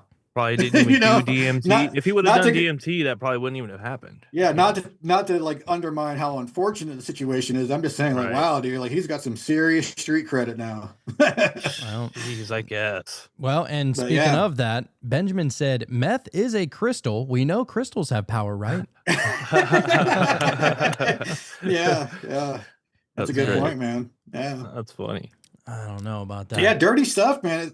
And this new stuff going around seems like it's making people crazier. So I don't know if it's like different chemicals or if it's fentanyl in it, but it's making people extra crazy. This new stuff going around looks like Yeah. it's Yeah, terrible, it's man. out in the open, man. People just don't even care anymore, man. I remember being like, you know, Yeah. just getting out of high school or in high school, like trying to hide my little nickel bag, you know, and it's Yeah. like if a cop passes by, but these people are out there at the bus stop just leaning over like it ain't no thing. Yeah. Yeah, I heard it's Crazy. really bad in Phoenix too, where you're at. I heard Oh it's my really bad. goodness. It's I like heard, The Walking Dead. And I want to yeah, be sensitive about it, because these are human yeah, beings, but it's like, man, it's crazy, man. It really is. It really You is. feel It's bad for sad. them, you know, like you really yeah. You do It's really feel do. bad That's a for sad. people human that fall being. into That that. person has a whole Yeah, life, like they have memories, they used to have dreams, they went to school, there's things that they experienced just like we did, and so they're yeah. not any less. It's just they're just E- consumed by this chemical, man. It's Everyone starts off terrible. as that bright-eyed little kid, Yeah, just man. waiting to be friends with the world. Everyone starts off like that. Well, for the Yeah, it's Halloween almost like episode, I didn't think we would be getting into meth zombies, but hey, at least we Yeah, got zombies though, a little bit Halloweeny. yeah, yeah. zombies. Totally. You know Shit. what, Byron? I did want to ask you what your thoughts are, if you have any, on this whole 3-Eye Atlas situation. It seems to be flooding everything on social media. Everybody has an opinion about what's going on. Some people are saying it's intelligent. Some people are saying, no, it's just a fucking rock out there. Some people are allegedly like meditating and remote viewing what is going on there. Some people have said that they've talked to the aliens that are on it. And I'm like, maybe Byron knows. Wow. Yeah. I don't know, man. I don't trust anything put out by NASA. Like absolutely not. I don't trust anything those guys say or do. Yeah. Right. It's all Same fake. way. Everything they say is fake. So I don't know. Has any amateur astronomer seen it? Is there I mean, something actually up there? It's or out what? by the sun, so it is way out there. And Okay, so you can't even see it if it's out by the sun then. well, and they say that it's the size of Manhattan and it's close to the Yeah. sun. And the idea, I don't know. I guess it has some kind of tail on it, or maybe it doesn't have a tail. I don't know. A bunch of very contradicting kind of information going on Yeah. about it. That's why I figured Yeah. I'd So- ask you. I don't know. NASA always puts out all these fake stories all the time. Like whenever it's like Halloween, they'll put out an asteroid that's shaped like a skull, or like Oh, I remember that. show Yeah. the sun flares that make it look like a jack-o'-lantern, and Right. and they always do that kind of stuff. I don't know. Like I said, I don't believe anything NASA says Yeah. ever. I don't think because of my algorithm, I always see like the weirdest version of anything happening Yeah. in our time. And so every video I see of that thing, it just looks so fake. And like, it Yeah. looks like there's windows and there's like this ominous music and almost like space sound effects. So, And it's like, even- what is this? Even the pictures of the planets they allegedly get, what they do is because they can't just take a photograph of it, right? So they basically hit it with like a radar, and basically whatever signal comes back, they fill it in kind of like a paint by numbers, Mm. and so that's kind of like where like a lot of our images come from. So we're not even getting photographs of the planets; they're just kind of like It's compilations. Yeah. yeah, they're basically just made up. It's pretty ridiculous, I don't trust anything they say. I mean, you look at the moon landing and it looks like special effects from the 1960s. It looks like, like Twilight Zone, or like it looks Right. so the moon landing looks so bad now when you look at it as an adult. So Yeah. bad. It's terrible. And then after that it just got worse and worse. The stuff they did in the 80s and 90s, it looks even worse than the moon landing. And then you look at like all this fake stuff with the ISS and everything. Yeah, I just wouldn't trust anything. And then the amount of money they get for it. Yeah. Oh yeah, dude, it's crazy how much it's a money is hustle. going in there. 100%. And so I know someone who was an engineer and right out of college for NASA down in Houston, right? And I know the person pretty well. And she said that they didn't even do anything. She was an engineer. They're paying 6 figures plus like a rental car and some other like bonuses and stuff. Stupid money. And she said they didn't even do anything all day. They were just kind of doing like busy work, Mm. Why would Man. they even go through the trouble of that though? That's the thing. Well, It's they like, get a if lot they're of- if they're pretending, why can't they just pretend that they're paying people and put some cars out front and be like, yeah, look, we got Well, people working here. Initially, like- it was to try and, what was it? They were trying to throw the Russians off of it, or the Germans off of, I think it was the Russians, right? It was like the space race, right? Yeah. And it was trying to show who was more technologically advanced. And Right. so they were trying to show like, yo, you're fucking with America. We just put a man on the moon, dude. And Right. nobody pay attention to the guy that was holding the camera, that landed there first. And Yeah. if you look at it, like, it's so crazy because you'll see the spaceship take off back to Earth and the guy holding the camera is still there. It is Dude, yeah. hilarious. And It's on a tripod, dude. Yeah, it all even right? looks up, and it looks so fake. It literally looks like a little kind of like a confetti explosion at the base, and then it gets like lifted out by a crane. It looks so bad, Dude. Like, dude. Like I This said, is- it literally looks like 1960 special. I mean, really good 1960 special effects. Stanley because they Kubrick. had an endless budget. Yeah, Kubrick, and he's noted for editing parts of it, like the part where the lunar lander is coming back up and it's like twisting and connecting back to the spaceship and everything. Yeah, I mean, he edited that part, and that part looks super fake when you see that.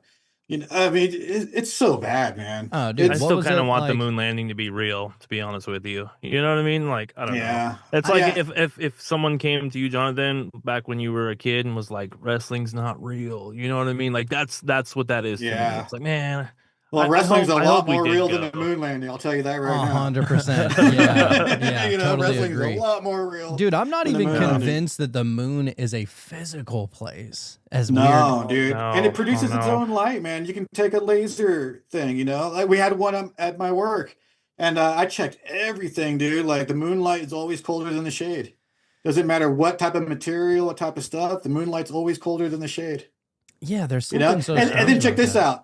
You can take a magnifying glass and increase how cold it is. You know how you take like a magnifying glass in the sun and burn ants when you're a kid. Mm-hmm. Is that real, dude? Yeah, Yeah. you can do the same thing and What? make it even colder. Take that light and make it even colder. Yeah, I've heard a lot Mm. of people do that experiment, and it's for sure real. Yeah, it's something strange, dude. 100%. And Yeah. especially if you look back at a lot of the ancient texts, not even just the Bible, they'll talk about like how that God put up two lights in the sky.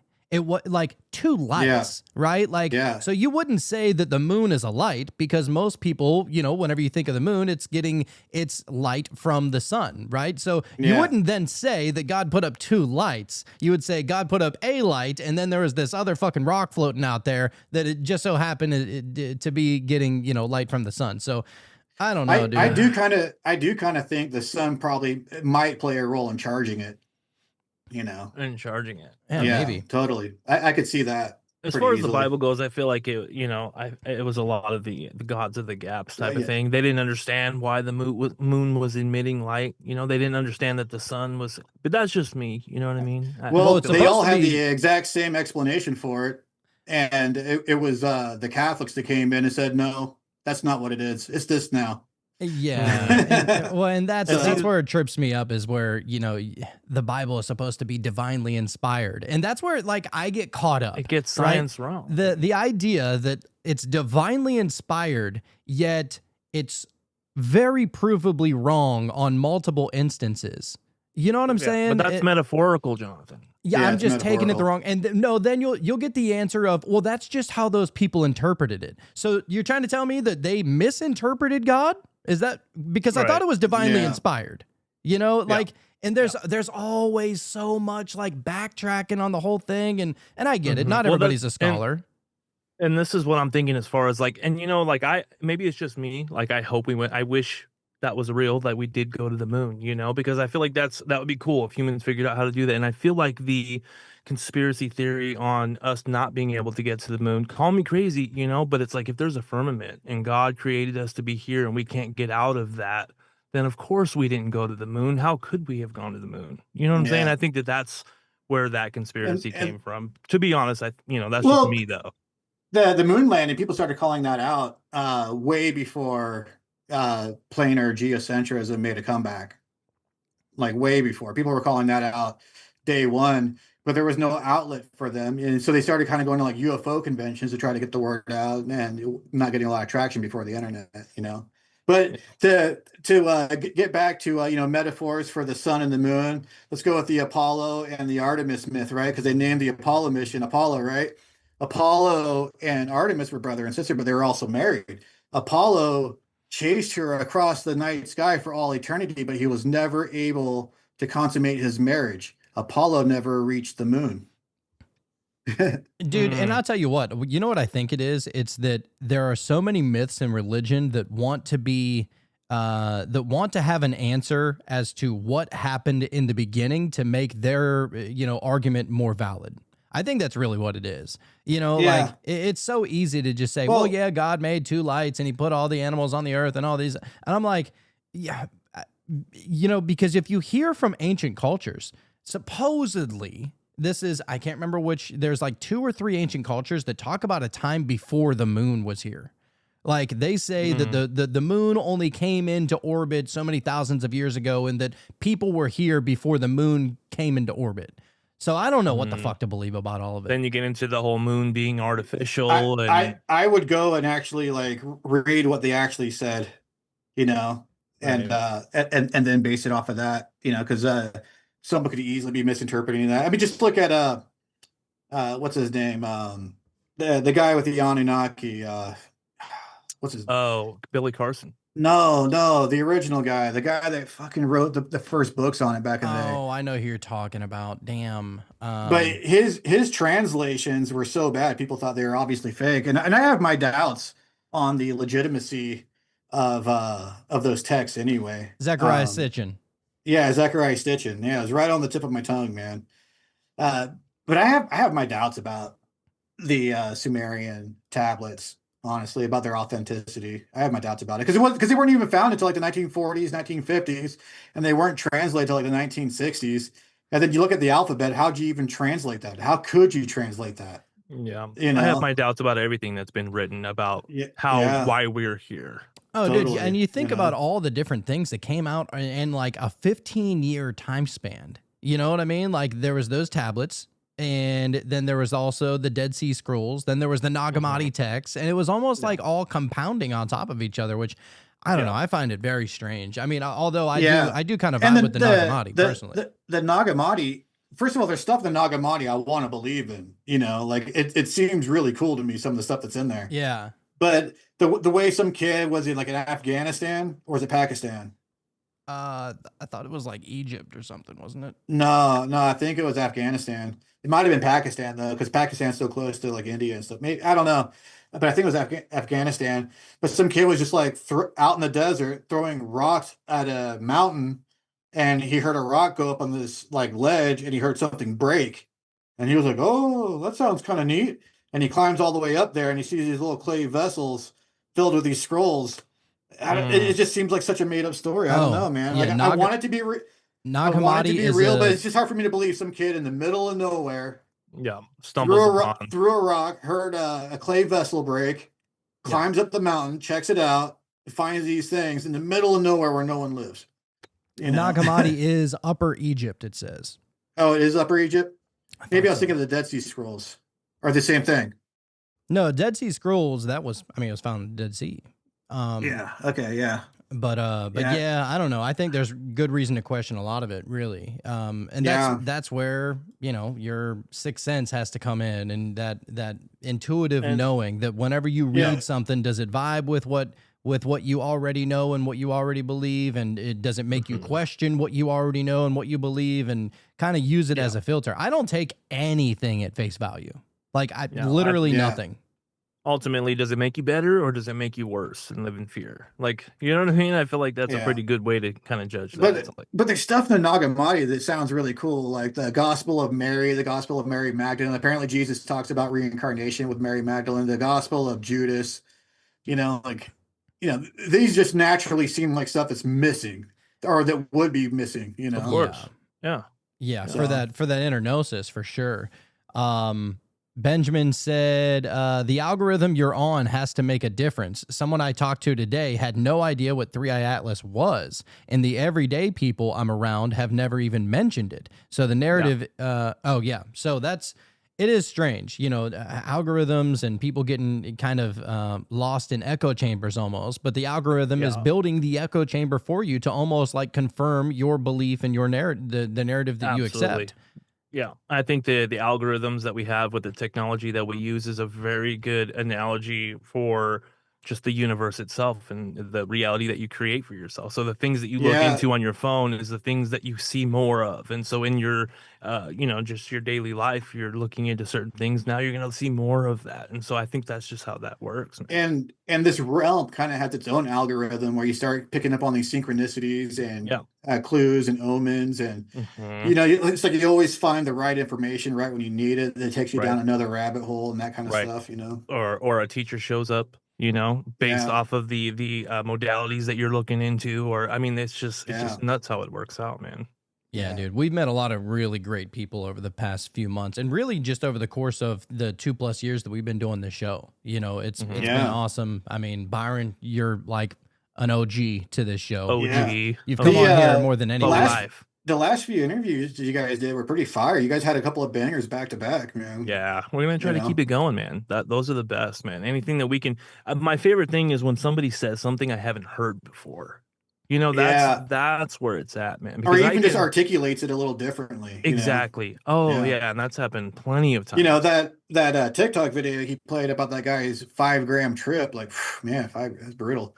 But to me, it's amazing he was able to articulate his experience so well to where Hmm. other people could understand what he's talking about. Yeah, I just can't imagine spending that much time, quote unquote. At Dude, least the experience of that much time. and Because what's the Yeah, difference, right? I've been yeah. inside of like crazy deep trips before, and I can't remember most of it.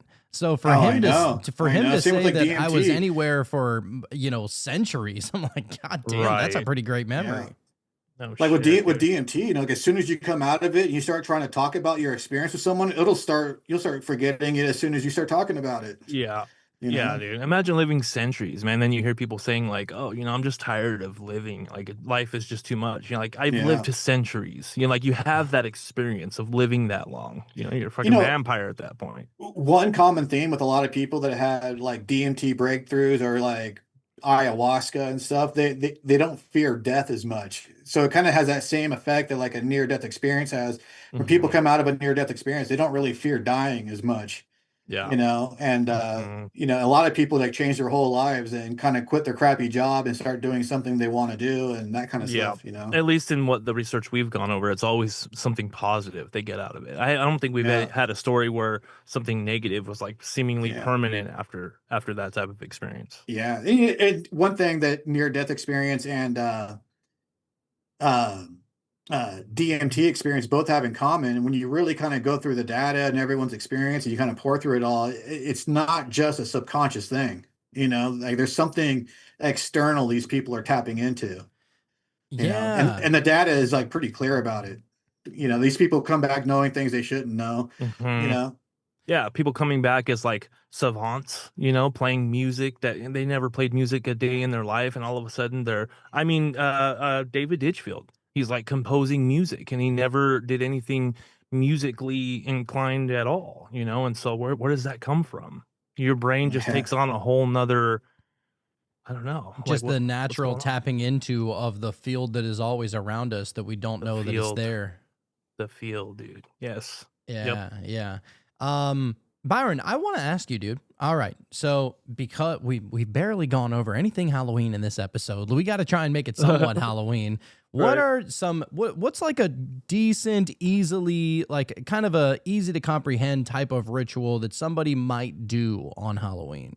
uh, the the easiest stuff, like I said, that I can think of for someone to get results right away would be sigil magic. You know, but since it's spooky season, and we had EA on not that long ago.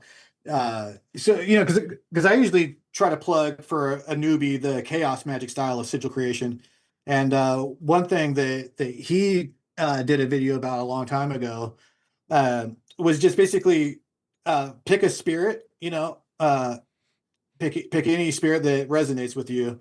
I would find like a spirit that has like a very distinct sigil. Um, you know, the Olympic spirits from the Arbitral of Magic, those sigils are really easy to draw. Those spirits are pretty easy to work with. But spooky season, I suggest summoning a demon. I think would be the most fun for Sounds about right. Halloween. Yeah, So for a beginner, I'd probably recommend, and some people might disagree with me on this one, but I recommend King Paimon from the Goetia. I Uh-huh. would recommend starting with him. So just take a sigil of King Paimon and just draw it out to the best you can. Some of these sigils aren't very easy to draw, so just draw it out the best you can, and then get some candles, some incense, bless everything to the best of your ability. Depending on how much of a newbie you are, but just do your best to fill the room up with some spiritual energy. Take the sigil and just stare into it, and just kind of wait for it to start to kind of. And I recommend doing the sigil inside of a circle so you can really concentrate that energy. Mhm. And just kind of wait for the sigil to start moving around, and you kind of start hallucinating. You can almost start scrying into the sigil for a while, and then with the demonic spirit, with the spirits from the Goetia, they have these mantras. They're called Ns, like ENN, for them. So I would just start while you're staring at it. Just there we go. There's King the Paimon, Paimon man, sigil. he's my favorite out of the kings from the Goetia. Out of all the kings, King Paimon's my favorite. He's associated with like money sometimes, and he's also associated with music. So he's very powerful. He works really fast. He has a little bit of a style to the way he works, where like Belial is like a lot more direct. Uh, Paimon kind of has like a little more flavor to the way he works. Right. Yeah, that's why I kind of like him. And he kind of has like a northwest energy. It's kind of an earth and water. He's listed as water, but he's kind of an earth water element. Oh, he's But in Abramelin the Mage. I didn't know that.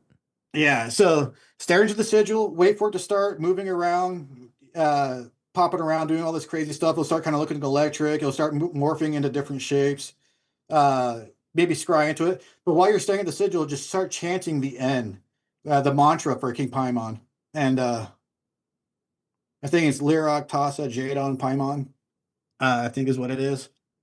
And do that for a while, and then start, because you're probably not gonna, if you're a beginner, you're probably not gonna have a scrying mirror. So just start into a pile of smoke, just where your incense and candles is. Just start focusing a bunch of energy. Once you start feeling his name, just start vibrating his name after you've done the end for a while, and you start feeling the shift in the room. And just go like Paimon, and into the cloud of smoke, and then do your best to kind of put some energy in there to kind of create a body for him if you can. And then just start talking to him. Ask him for one particular thing, like, that you want. Make sure you have something planned out that you want during this ritual. Maybe have some questions planned out too. But make your claim. Maybe make an offering, or maybe tell him you'll make an offering once it comes to fruition. But let's just say you're looking for a new job, right, or something. Focus on that. Put some emotion into it. Maybe start with like a kind of an anxiety of like a lack of having this job, and then use that kind of anxiety to kind of trigger your nervous system to kind of affect the field around you, right? And then start as you're getting into it, really focus on getting it, and then the gratitude and the feeling you have of already having it. But try to transmute the beginning of it, going from that a moment of lack to the gratitude of already having it. And then make your petition to him, and then fill your whole aura up with the white golden light and everything and all that energy, and then just channel what you want into already happening, already done, into the circle of the sigil. Just channel all the energy right into that, fold it up, and then stick it someplace safe until it happens. But that's it. Nice. But yeah, since it's spooky season, that's a good one. And EA had a video on it. I don't know if he still does. He got his stuff deleted, so I don't know if it's still up. But Yeah, he's the man. that's a good way. That's a good way. Just summon a spirit. Just summon a spirit. Yeah, I mean, you and may as well. and the demons from the Goetia, most of them are fairly safe and benevolent to work with for the most part. Just treat them with respect. Don't try to boss them around. Just like you would with your friend. Right. Just that kind of stuff. Don't come into it with like a prejudice from your religious upbringing or something, if you can. Right. And or come from a place of like like a power hungry, fragile ego either. You know, you just be straight, just do the work, fold up the sigil, put it away, put it in a book or something, just wait for it to manifest. And then after it manifests, you can say thank you, make an offering, burn the sigil. I mean, hey, Yeah. they're just spirits anyway. You know, I mean, just out of curiosity, you think that they're like, I don't want to say disembodied spirits. I mean, where do you think, just your opinion, where is King Paimon, for example? Yeah, it's such a loaded question because you do have like the kind of like the subconscious kind of archetypes, you know, where these are like archetypes of the people have kind of created, and that it's basically like us working with them that creates them, and there is a lot of truth to that. But I still think that there is a very external component to magic and spirits, and that they exist outside of us too. But yeah, some spirits I think exist, you know, just for the purpose of keeping doing maintenance basically on consensual reality. That they're the ones, they're the spirits that are just have this job, not much different than like the way worms, you know, till the soil, and you know, animals and everything, and bees spread the pollen, you know. Right. I think Danny Gola referred to them as the management company, you know, something Yeah. like that. Yeah, totally. But when we're talking about spirits like the Goetia and the angels and stuff, I don't know, you know, like they're each one's associated with a different angle from the zodiac, and you know, then you look at the effect that the astrology has on us. So part of me thinks that I don't know if people just associated them with the zodiac, or like if someone channeled them, discovered these entities, or maybe even created them and then associated them with that later, or if these are just like that energy anthropomorphized, you know, where people took the zodiac first and then anthropomorphized these energies with it. I mean, who knows, man? It's like the chicken or the egg. It's such a, you know, and the more I do magic, the more I'm just kind of stumped on, you know, like what the true nature of some of these entities are. You know, It's like And- the old adage of, you know, did God create humans or did humans create God situation, right? yeah, yeah. Well, I mean, I think that's a little All different, the above. you know, but with the spirits, man, and because here's the thing, you know, you take like I was just talking about the zodiac and the planets and everything, and like all the myths and all the religions are based off of that. So all the characters in there are basically constellations and zodiac signs, and the planets are the gods usually, and you know, so even though like Odin and Hermes and like Legba are kind of based off the same principle, they're completely different entities. So there is this kind of like when the energy you put into them kind of creates them a certain way, but they're still based on the same principles. But they're still completely different, you know. Oh yeah. Like Raphael, you know, he's the angel for the planet Mercury, completely different than Hermes. Oh You know, yeah. completely Right. different. You know. Um, So and same with like Michael for the sun, completely different than Apollo or Asclepius or, you know, whoever. You know. Helios. Yeah. Raw. Yeah. Benjamin said, "What type of offering would you advise?" I imagine that's for Paimon. Oh yeah, I mean, even just candles and incense will be fine for someone who's like squeamish, you know, that kind of stuff. If you're doing anything outside, or if you're going to burn your sigil outside, I would pour a libation, like maybe brew some tea or some moonshine, or which I'm actually distilling fresh batch of moonshine right now. Nice. So I think it'll be Bring- ready. I think it'll be Bring ready some for of that Halloween. to the desert too. Yeah, that's something You else know? I recommend for people that are doing magic, dude. Start making moonshine, or people that drink alcohol. You know, I don't drink. I drank a couple of times this year after like 10 years of not drinking, 11 years actually of not drinking. But I drank a couple times this year finally. But yeah, I recommend everyone make moonshine first of all, you know, because it's super easy and super cheap, you know, and it's fun. If you But- like alcohol, for sure. Well, and So especially for your so magic. getting back to it, if you know, a drop of blood with like a diabetic lancet put on a piece of paper and then just burnt into the candle or whatever, I mean that's something that'll help. Uh, but you know, candles, incense, maybe a drop or two of blood if you're not squeamish about blood.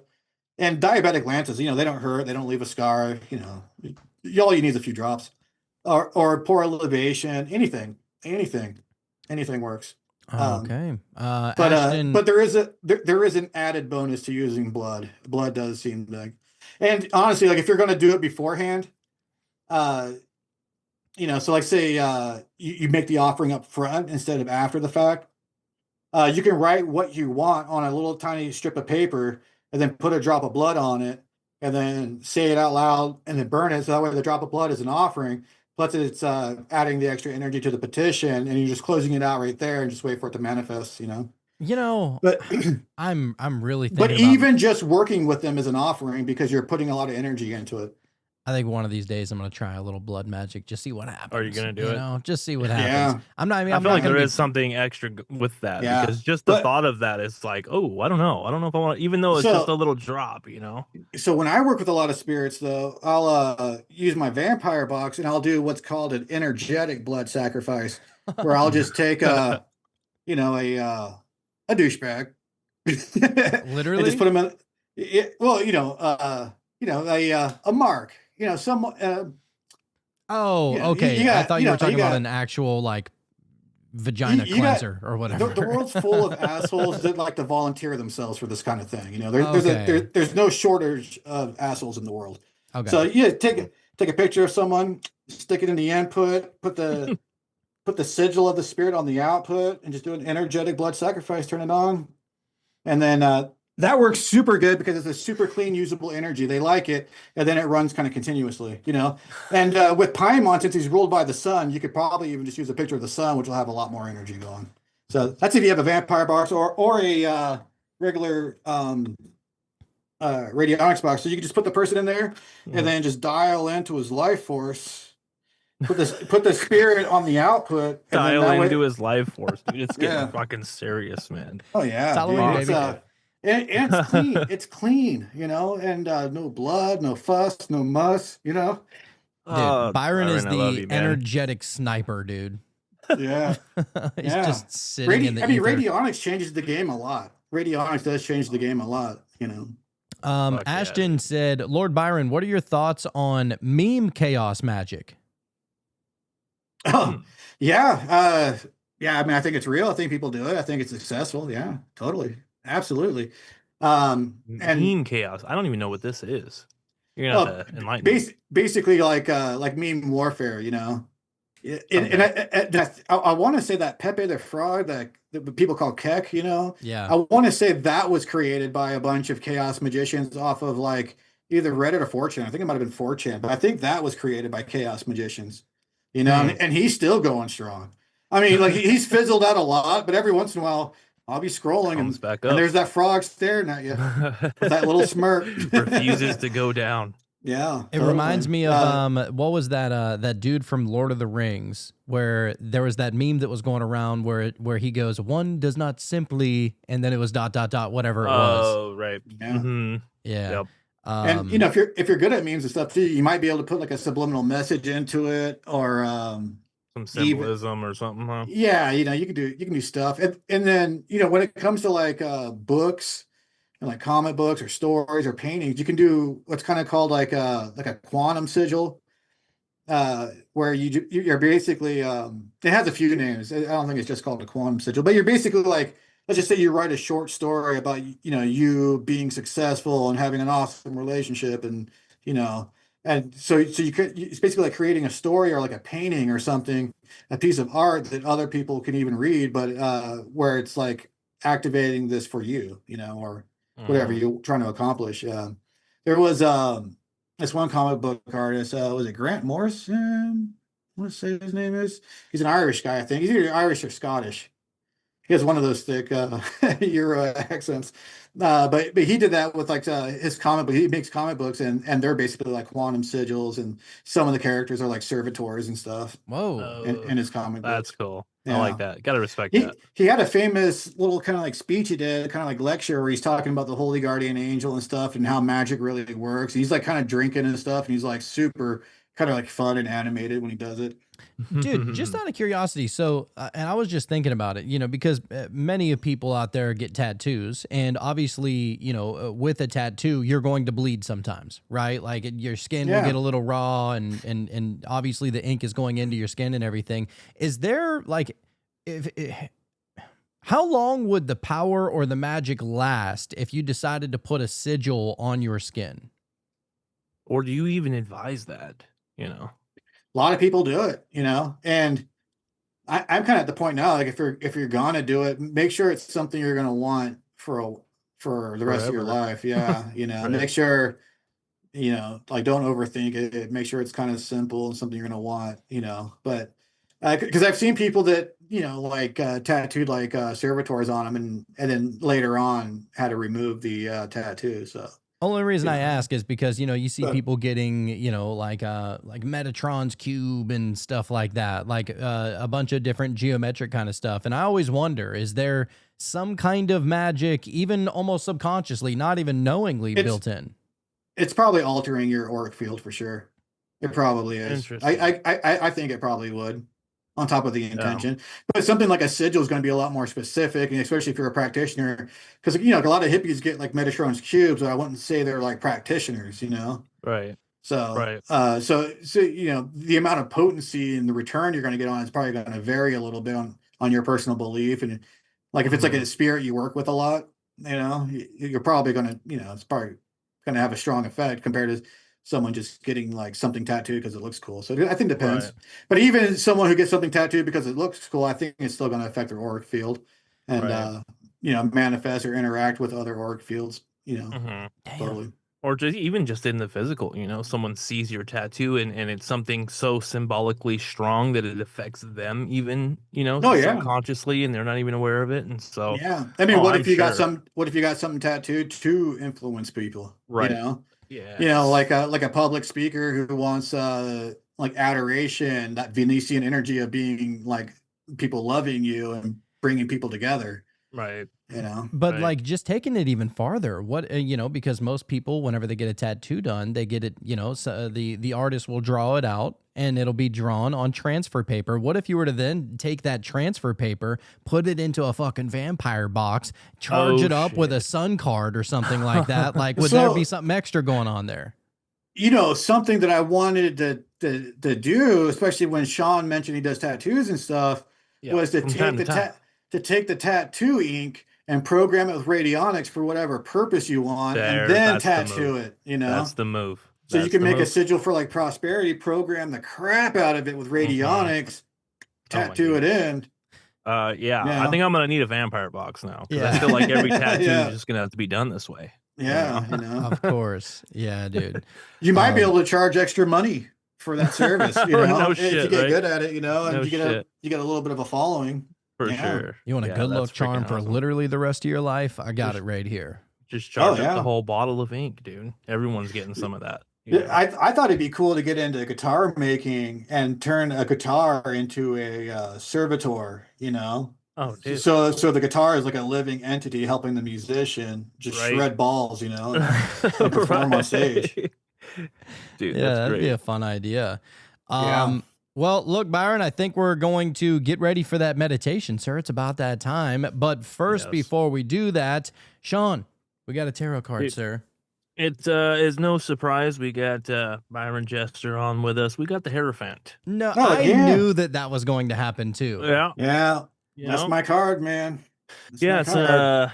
just the 5th card, and you got a 5-pointed star, and I think you even mentioned 5 earlier in the show. And My so I just- numerology is 5. I'm all Well, I'm all there 5s you and go. 7s. Yeah. There you go, man. Yeah, So- Hierophant is like Taurus energy, right? Like, Oh teacher, yeah, the huh? Hierophant. Yeah, it's a Taurus. Yeah, it's a Taurus energy. Yeah. So the And I'm also a Hierophant, Taurus. the Hierophant sits upon a temple throne, sharing his sacred knowledge with devoted pupils, as Lord Byron is here to do. Through his connection to spirit, he is the bridge between heaven and earth. The Hierophant is an interpreter of sacred mysteries or esoteric principles, so this card evokes an ongoing quest for knowledge. Much like the High Priestess, the Hierophant is in near constant communication with the divine. The difference is that the High Priestess channels her knowledge through her intuition, while the Hierophant studies and learns by upholding traditions, participating in rituals, and teaching ancient knowledge to others. The Hierophant appears seated on a throne in traditional religious robes, busily sharing his spiritual teachings with the two figures seated before him. The religious iconography, the keys, and his papal staff, hand position, and crosses, to name a few, is symbolic of his purity and devotion to his spirituality. Having strong faith and a set of strict principles to live by, the Hierophant is happiest following a traditional course of study. Interesting. Yeah. Are these guys wearing hats or are they bald? I can't tell. The people, the two guys that are kind of like, I think those are friars. Aren't they friars? What That's are the friars are the ones that like shave that middle part of their hair, right? Yeah, the Rider Waite deck. Yeah, I think they're friar, okay, yeah. that's interesting. Yeah, I'm wondering what's Devotees. going on with that though. Yeah. Like why they just don't have hair right there. And hair being your like antenna. At least is from what we've heard. Well, But there's differing beliefs on the whole hair situation, depending on what culture you go to. Some people shave their head entirely because they believe that like God is going to have easier access, doesn't have to go through your hair. And the same thing with like the bowl cut, the reverse bowl cut, I guess is really what it is when you're talking about these friars, to where, they're allowing that direct communication with the divine and they don't have to worry about their hair. Am I right about that, Byron? Yeah, and there's also the purity aspect of it too. But natives, American Indians and East Indians kind of have a thing where like the long hair is like a psychic antenna, and that's what I've always heard. Yeah. So that's kind of how I view it. I have a spiritual attachment to having long hair. Right. I'm growing my back Whatever out right works now. for you. Yeah, dude. The spiritual message says you may deepen your spirituality by studying healing modalities or courses in the foundations of spiritual knowledge. You may even teach healing arts or offer spiritual guidance. Be open to a teacher entering your life. This may come in many forms. There you go. Damn. That's the Lord Byron Jester for you. Lord Byron. Here to teach us something, man. Dude, always. Lord Byron, if this is somebody's first time ever hearing you, I'm sorry about that. But how would they be able to find you, reach out to you? Maybe they are interested in radionics. Where would they be able to find that at, sir? Yeah. My main YouTube channel is My Apotheosis, which now it's My Apotheosis with Lord Byron Jester, because once I started doing interviews, now people just know me as that. So, right. Of course. And then my Etsy page is My Apotheosis. I prefer people who just go in through me direct, so you can just contact me direct. Instagram's a good place to get a hold of me, so yeah. Very well. And that's Lord Byron Jester, all lowercase, all one word. You'll find me. All right. Well, this was awesome, Byron. I'm sure are you going to be sticking around for the meditation? Yeah, I'll stick around for a little bit. Oh, yeah. Yeah. Well, it's always better whenever more people are here to charge that bad boy up, so let's just try and meet in the astral world and just get real strange. But anyhow, happy Halloween to everybody that's listening to this. We appreciate you listening to us on this day, and we love you. And Sean, any parting words for you, sir? Oh man, this was just a blast. Anytime we get the Jester on, I already know it's going to be a good time. So you crack me up, dude. I just love your vibe, and thanks for joining. Well, next time we'll make sure it doesn't take more than 3 months. But shame on us. Thanks for blessing us with your presence, dude. Thanks for having me on, man. You guys kind of started the whole ball for me, so. Oh, dude, of course, anytime, man. Yeah. Hell yeah. Well, look, we're about to get over to that meditation. If you want to be a part of that meditation, then come over to patreon.com/metamystics. That link is down in the show notes below. If you go over there, we have a couple of different tiers, but if you sign up for the Wonder Wiz Day tier, that'll give you access to literally everything that we offer. But if you're not interested in joining on the live shows, totally understandable. We have a tier for that. It is $3.33 a month. It is, you can't buy anything these days for $3.33. Let alone an entire month worth worth of shows here that is only going to deepen your spiritual understanding. Okay. And so, yeah, go and check it out. Also, if anybody would be kind to leave a review on Apple or Spotify, all of that really helps the algorithm. Also, go check out our Instagram and our TikTok. Metamystics111, I believe, is our Instagram, and I think our TikTok is just Metamystics. So yeah, we would appreciate that. But look, we're about to get over to the meditation, and what we like to say is, if Lord Byron came here and he taught you anything, it's that you don't know what you don't know. So don't just get weird. Stay weird. How was it there, Shauno? It was nice, man. I can't say that I was seeing without my eyes yet, but no, it was pretty cool, man. It was good to be in complete darkness. I feel like it's so much easier to get to that in betwixt, because there's no, I don't know.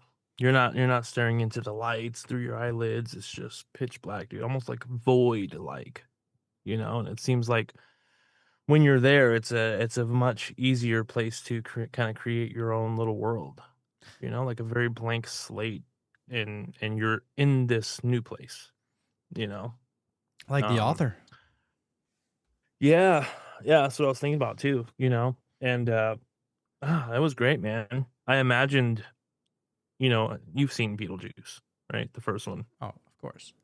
Okay, I figured I was going to be a little bit upset actually if you hadn't, but actually the second one was really good too. I enjoyed that one. No, yeah, it was good. The little figurines or structure, what are they called? Sculptures that she creates, the mom, and yeah, they're the like weird ugly looking and claw things. Yeah, so I imagined, those negative thoughts or whatever, it was. I won't go into it as far as what I kind of wanted to get rid of. I imagine it was the one, that was like it had like a brick hanging from it, but it had like tentacles or something. And at some point in the movie, it actually like grabs the dude, and holds him or whatever.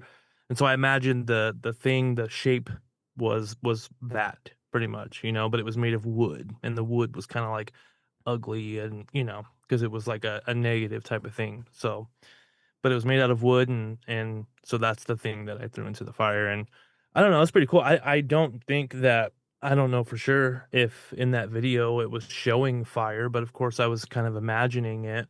And in that blank slate of a realm that I was kind of creating, I almost felt like I could almost see, like the fire and like the little embers kind of going up into the air, the energy of that negative thing that I released, It's like I can't destroy the energy, but I can at least push it away, let it go somewhere else. And yeah, man, I mean, that's pretty much alchemy, man. Basically is what that was. A little transmutation. I like it. That's it. Yeah, dude. Yeah, But yeah, nothing crazy though. Nothing. But it was cool though, using the blindfold. And I was also thinking, like in the very beginning, I was like, man, what a reality I've created for myself. Here I am meditating with a blindfold, going through a guided meditation on our podcast. Like, I don't know, on a kinda live cool. show. Yeah, dude. Yeah, on a live show. Yeah, for me, I kind of went off script there, because as soon as she mentioned, and I started hearing the crackling of the bonfire or whatever was going on there, man, that really like I was all the way in with that fire, yeah, and and I just started. I remembered a specific bonfire that I went to whenever I was like 15 years old.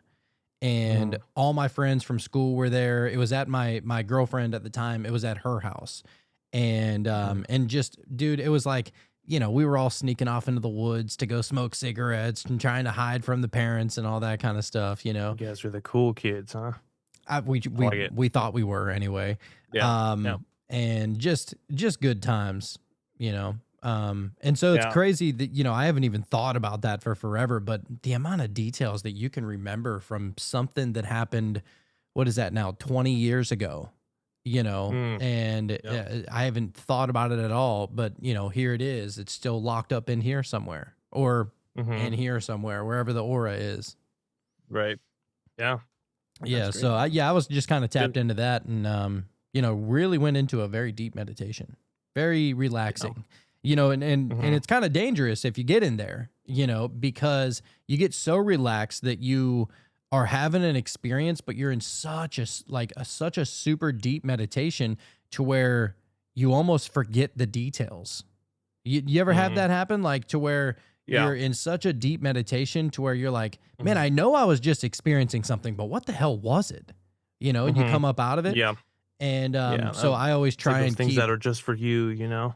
It's there somewhere, you know? You don't yeah, necessarily need to articulate it, but yeah. yeah, It that's was cool. it was a comfort thing for sure. And Mhm. dude, you know, there's so many people that don't meditate and they're just missing out, dude, on that. You Mhm. know, like Yeah. the amazing things that go on within, you know, wherever you're going in meditation, like there is things to be seen and there's things to be Mhm. remembered and there's things to feel. And, you know, I even would, dude, I was in that meditation, I was feeling what I felt 20 years ago, Mhm. which is like, Right. you know, And you triggered that with your own mind, dude, you how do know? you remember a feeling from 20 years ago? Like that was the first time that's happened. And Mhm. I don't, that might have been the first time I've ever felt like something like that to where, you know, Yeah. just like the vibe of the party and, you know, a couple of my friends over, you know, just being goofing off or whatever, as 15-year-olds do, you know? Yeah. Um, and just the Yeah. whole thing, it was just, man, yeah, I felt like it was like fucking Inception or something going on.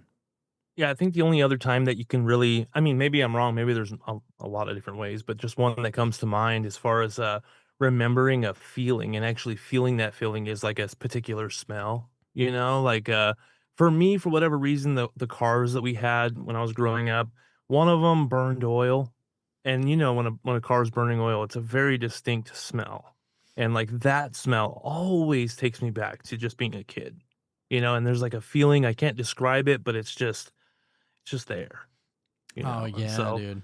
but yeah, as far as speaking on people that don't meditate and they're missing out, they really are, you know, it's like how often do you set the intention to go into the depths of your own mind? We already know how complex the human brain is, and so all of the different layers and just things that are happening in there that you're just unaware of, and so taking the time to just put your awareness there for a little bit is can be interesting sometimes. I'm not even Most convinced that it's times. happening in the mind at this point. Of Like course. honestly, like I feel like we're just, you know, because if you think about it, and maybe there are some brain scans that will show some activity whenever you're in meditation. I'm sure there is, right? But it Yeah. almost feels like it's away from physical life. You know what I'm Mhm. saying? Like it doesn't Well, feel yeah. like Oh, I'm no. like do into my brain or anything like that. Like it Mhm. feels like you're tapping into something that has You're always disconnecting from the existed. physical, you know? Yeah, you're just tapping into something that has like always existed, and even the things that you thought were gone are still there. Mhm. Man, it's just Yeah. so crazy. And yeah, as far as that smell, dude, you want to talk? There's some smells Fresh that cut really grass, bring me you know? all the way back in time. Mhm. Like, so I recently, like last month, I bought a 2001 Ford Ranger, Mm. So and jealous, dude. dude, So love that sick. truck. I always loved like the smaller trucks. They're so much fun. Uh-huh. Yeah. And but growing up, that's what my dad had. That same exact year, that same exact model. It is that truck Mhm. is what my dad Right. had. And except for he Mhm. had a black one, I have a white one. Mhm. And dude, getting in there, it smells exactly like my dad's truck. And I was like, Right. how do I even remember what that smell smells like? You know? Right. So weird. Mhm. And then like Yeah. my grandma used to always wear this one perfume. And every so often I'm in Walmart or I go somewhere You'll and I catch it. smell it and I'm like, You're like, "Oh, because it's not like yeah." a very popular one, you know, it's an old Mhm. woman perfume, you know? Yes. And Yes. man, you I smell it, think it I know just takes you exactly the back. one you're talking about. You Yeah. might I you think might I know honestly. that one. For sure. Every once in a while you catch it, you're like, "Grandma?" You know, like, "Where are Yeah. you? I know you're in this Walmart." And she always wore the But same yeah. one for like my whole life. Mm.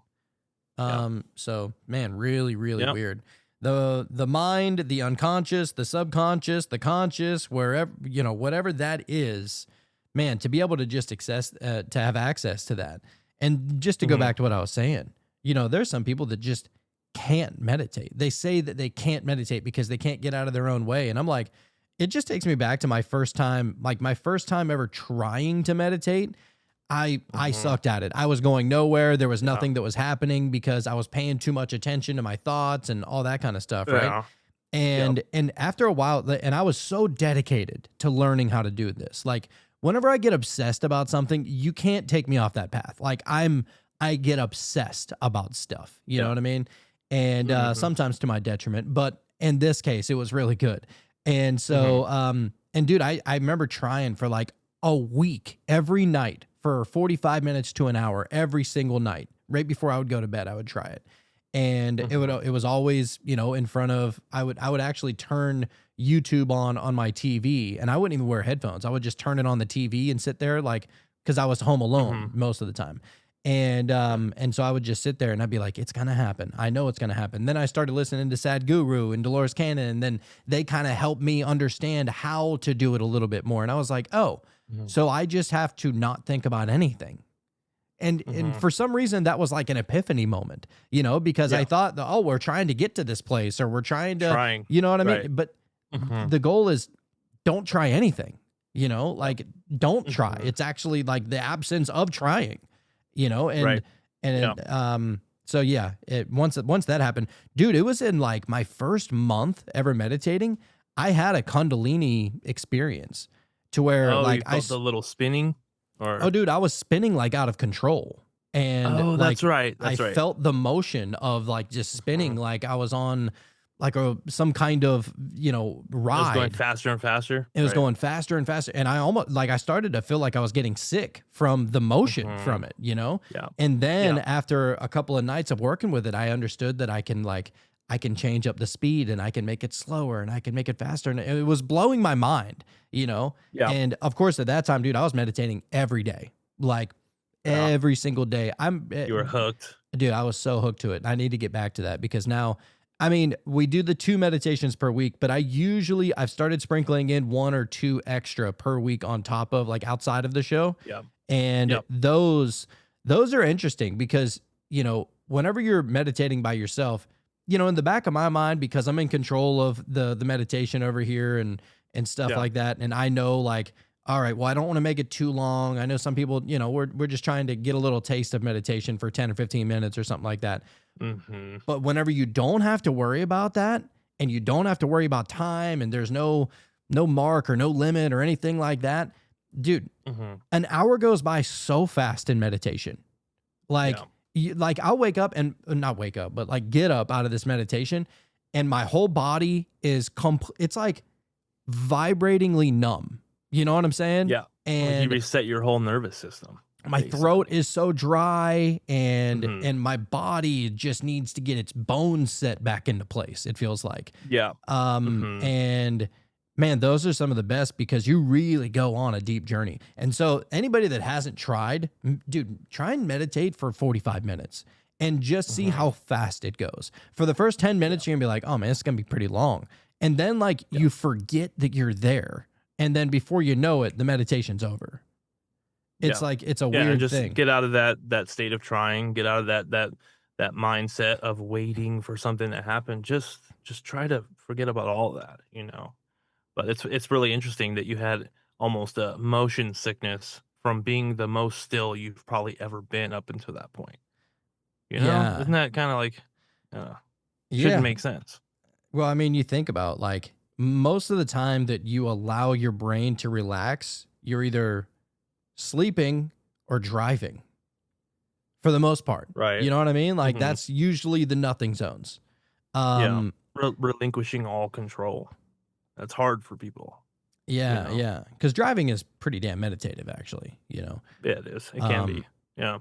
But probably hence why I hallucinated that one time. You know? I wanted to say, dude, I experienced that too. I was driving to Arizona, and you know the Arizona flag with like it has like the sun rays on it, right? Yeah. And as I was driving past the sign that said "Welcome to Arizona," I started to see like lights that were flashing like it was Vegas, like as the rays. So it's like a yellow ray and then an orange ray, or yellow ray, then a red ray, or something like that on the flag, right? But it was on the billboard. And I asked my mom, I was like, is that a light up sign? She goes, oh, you're tired. And I was like, because that was tripping me out. Like I thought it was legit flashing at me.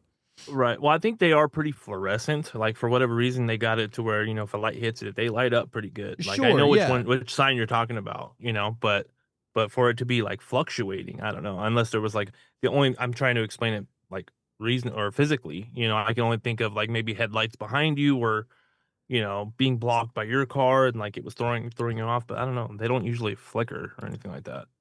Brit So that's said, strange. what I want to know is how do you smell stuff or taste stuff in dreams?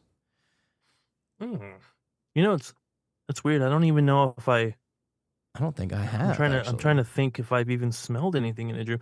The only time that I do know for a fact that there was some sort of smell, and it only happens during like a nightmare, like something super terrifying is happening, and in those dreams, I feel like there's this very distinct smell, and I couldn't describe it to you if I tried, but the only way I've ever explained it is it's just like it just smells like fear, like the smell of fear, and I know I'm in a nightmare.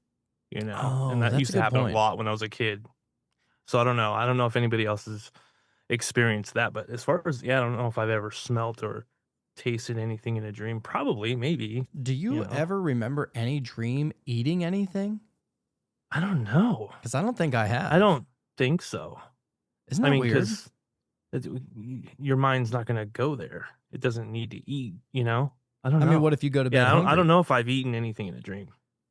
Oh, I've dreamed of food, but I don't remember if I've eaten it in the dream. Because I know, like, especially if I'm doing like a fast, like a 2 or 3 day fast, I know I'll dream of food.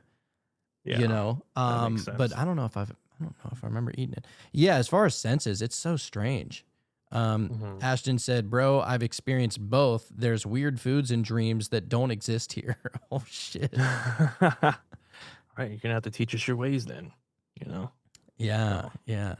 Maybe just put forth that that effort and see what happens. Yeah. Britt says, I've had dreams where I'm smoking a cigarette and can taste it and smell it, and I've never smoked.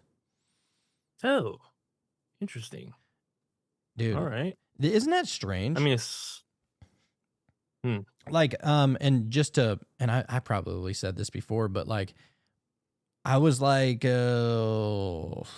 probably, I don't even know what age. Let me think about that. Maybe 12 or 13 years old. And I had first tried a cigarette. No, I had a sex dream. I had a sex dream. I was like 12 or 13 years old. And I had never, obviously, I didn't even lose my virginity until I was 17. And so I wouldn't even know what that would have felt like. And yet it stuck with me for all those years until I eventually lost my virginity. And I was like, oh my God, it's literally exactly what my dream was like. Like, I just knew that, like, what is that? Like, to me, it must be like that good. It must feel like that. I mean, it is pretty good, but I mean, in fact, but I mean, just as far as that to me, that was like a, like proof of there has to be past lives, because it doesn't make sense that I would have known what that felt like. And then to remember the entire dream for all those years and then finally lose my virginity and it felt exactly the same. How could I have known that? That's like some past life shit. You don't think it was something too, like, I mean, I'm not saying this is what it was, but like possibly you just kind of like after the fact, looked back and said, oh, that's what that felt like in the dream. But really it was just kind of like you kind of projecting what you felt in the dream just from what you know what I'm saying? Like, no, I'm not saying that's what happened. 100%. Like you definitely distinguished both and said, okay, they're the same. Yes. Yeah. Wow. So much so that as soon as the process started, me losing my virginity and that whole scene, right? That's what you. That is the first thing I thought of. Like, I shit you not. It was so strange. Of course, I kept a mental timer because I wanted to last longer than 5 minutes, but that's neither here nor there. Yeah. Ashton said, it didn't work out either, I'm sure. Anyway, I made it to 4, actually. Made it to 4 minutes. All right. Wow. Pretty stoked about Impressive. Impressive. Ashton said, I've had dreams where I'll take acid and trip in the dream. It's whack. Whoa. Whoa. I'm going to Yeah, try the that. only thing I've experienced similar to that was just being woken up and already tripping because I took the 4-ACO and I was super tired, dude. And I don't know, maybe I was just like, oh, I don't know, maybe it's just not working. I'm not really feeling anything. Went to sleep, woke up for some reason. Well, I think I know the reason, but I woke up and was just in full trip. I And remember that because you were that like, was the weirdest thing, dude. Oh my God. you were like, dude, how lame am I? Like I fell asleep during a trip. But then woke up. Can you imagine that, dude? Just waking up and just being there already. And I was just, I don't know, I felt like I wasn't ready. Like I had zero time to mentally prepare. You know, like even though I knew I took it, went to sleep, and then woke up almost fresh, like out of nowhere, boom, here I am. And yeah, that was a dark one, man. I felt like I was by myself too, and I was just like I went super in, You went into your room. introspective. Yeah, I went into my little tattoo area, and I remember I was just sitting there, and I looked over at this painting that I have. I think I got it at a yard sale, but it's pretty cool. It's like a ship in the background, and it looks like someone really painted it. Like it's not like a copy, but maybe it is. But I was looking at it, and I felt like I was like looking into it. Like I felt like there was definitely like it wasn't just a painting. Like there was definitely a whole energy and a whole thing really happening there. And I don't know. And then I started looking down. I was looking at the concrete, and I felt like even that I can look into. Like there was depth in the concrete because the room I tore out all the carpet and everything else. That way I can like mop the floor, for tattooing and all that. And yeah, that was a weird one, man. That was a weird one. Being by yourself is a whole different thing, man. 100%. It really is. Yeah, you yeah. know? And usually whenever I'm tripping, I like to spend the first hour just in my mind. And then after I'll go out and walk around and stuff like Mhm. that. But if I can, which is what I did last time whenever I went to Bro Grove, Yeah. whenever me and Steph tripped, we both like we didn't even talk about it, but like for the first hour, we kept to ourselves. She stayed on a recliner, I Really? stayed on the couch, and we just went in. And Right. man, I mean, the experiences you have on the outside are awesome. Don't get me wrong. Like they're great. Yeah. It is Mhm. nothing compared to the inner world. It's not even close.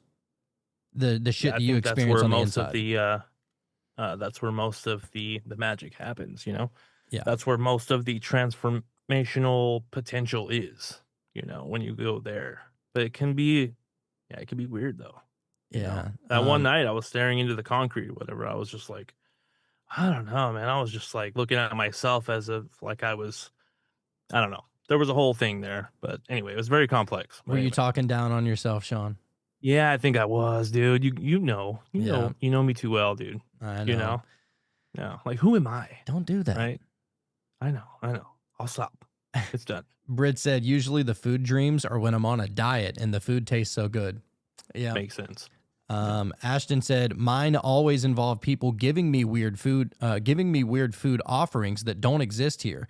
And one of them, mercury, was a delicacy and it was served frozen and it was supposed to melt in your mouth. My God. Interesting. No, I think that's really actually fascinating because he said it was like food offerings. Yeah. Like as if like when you're in the dream realm, you are the entity that people are offering.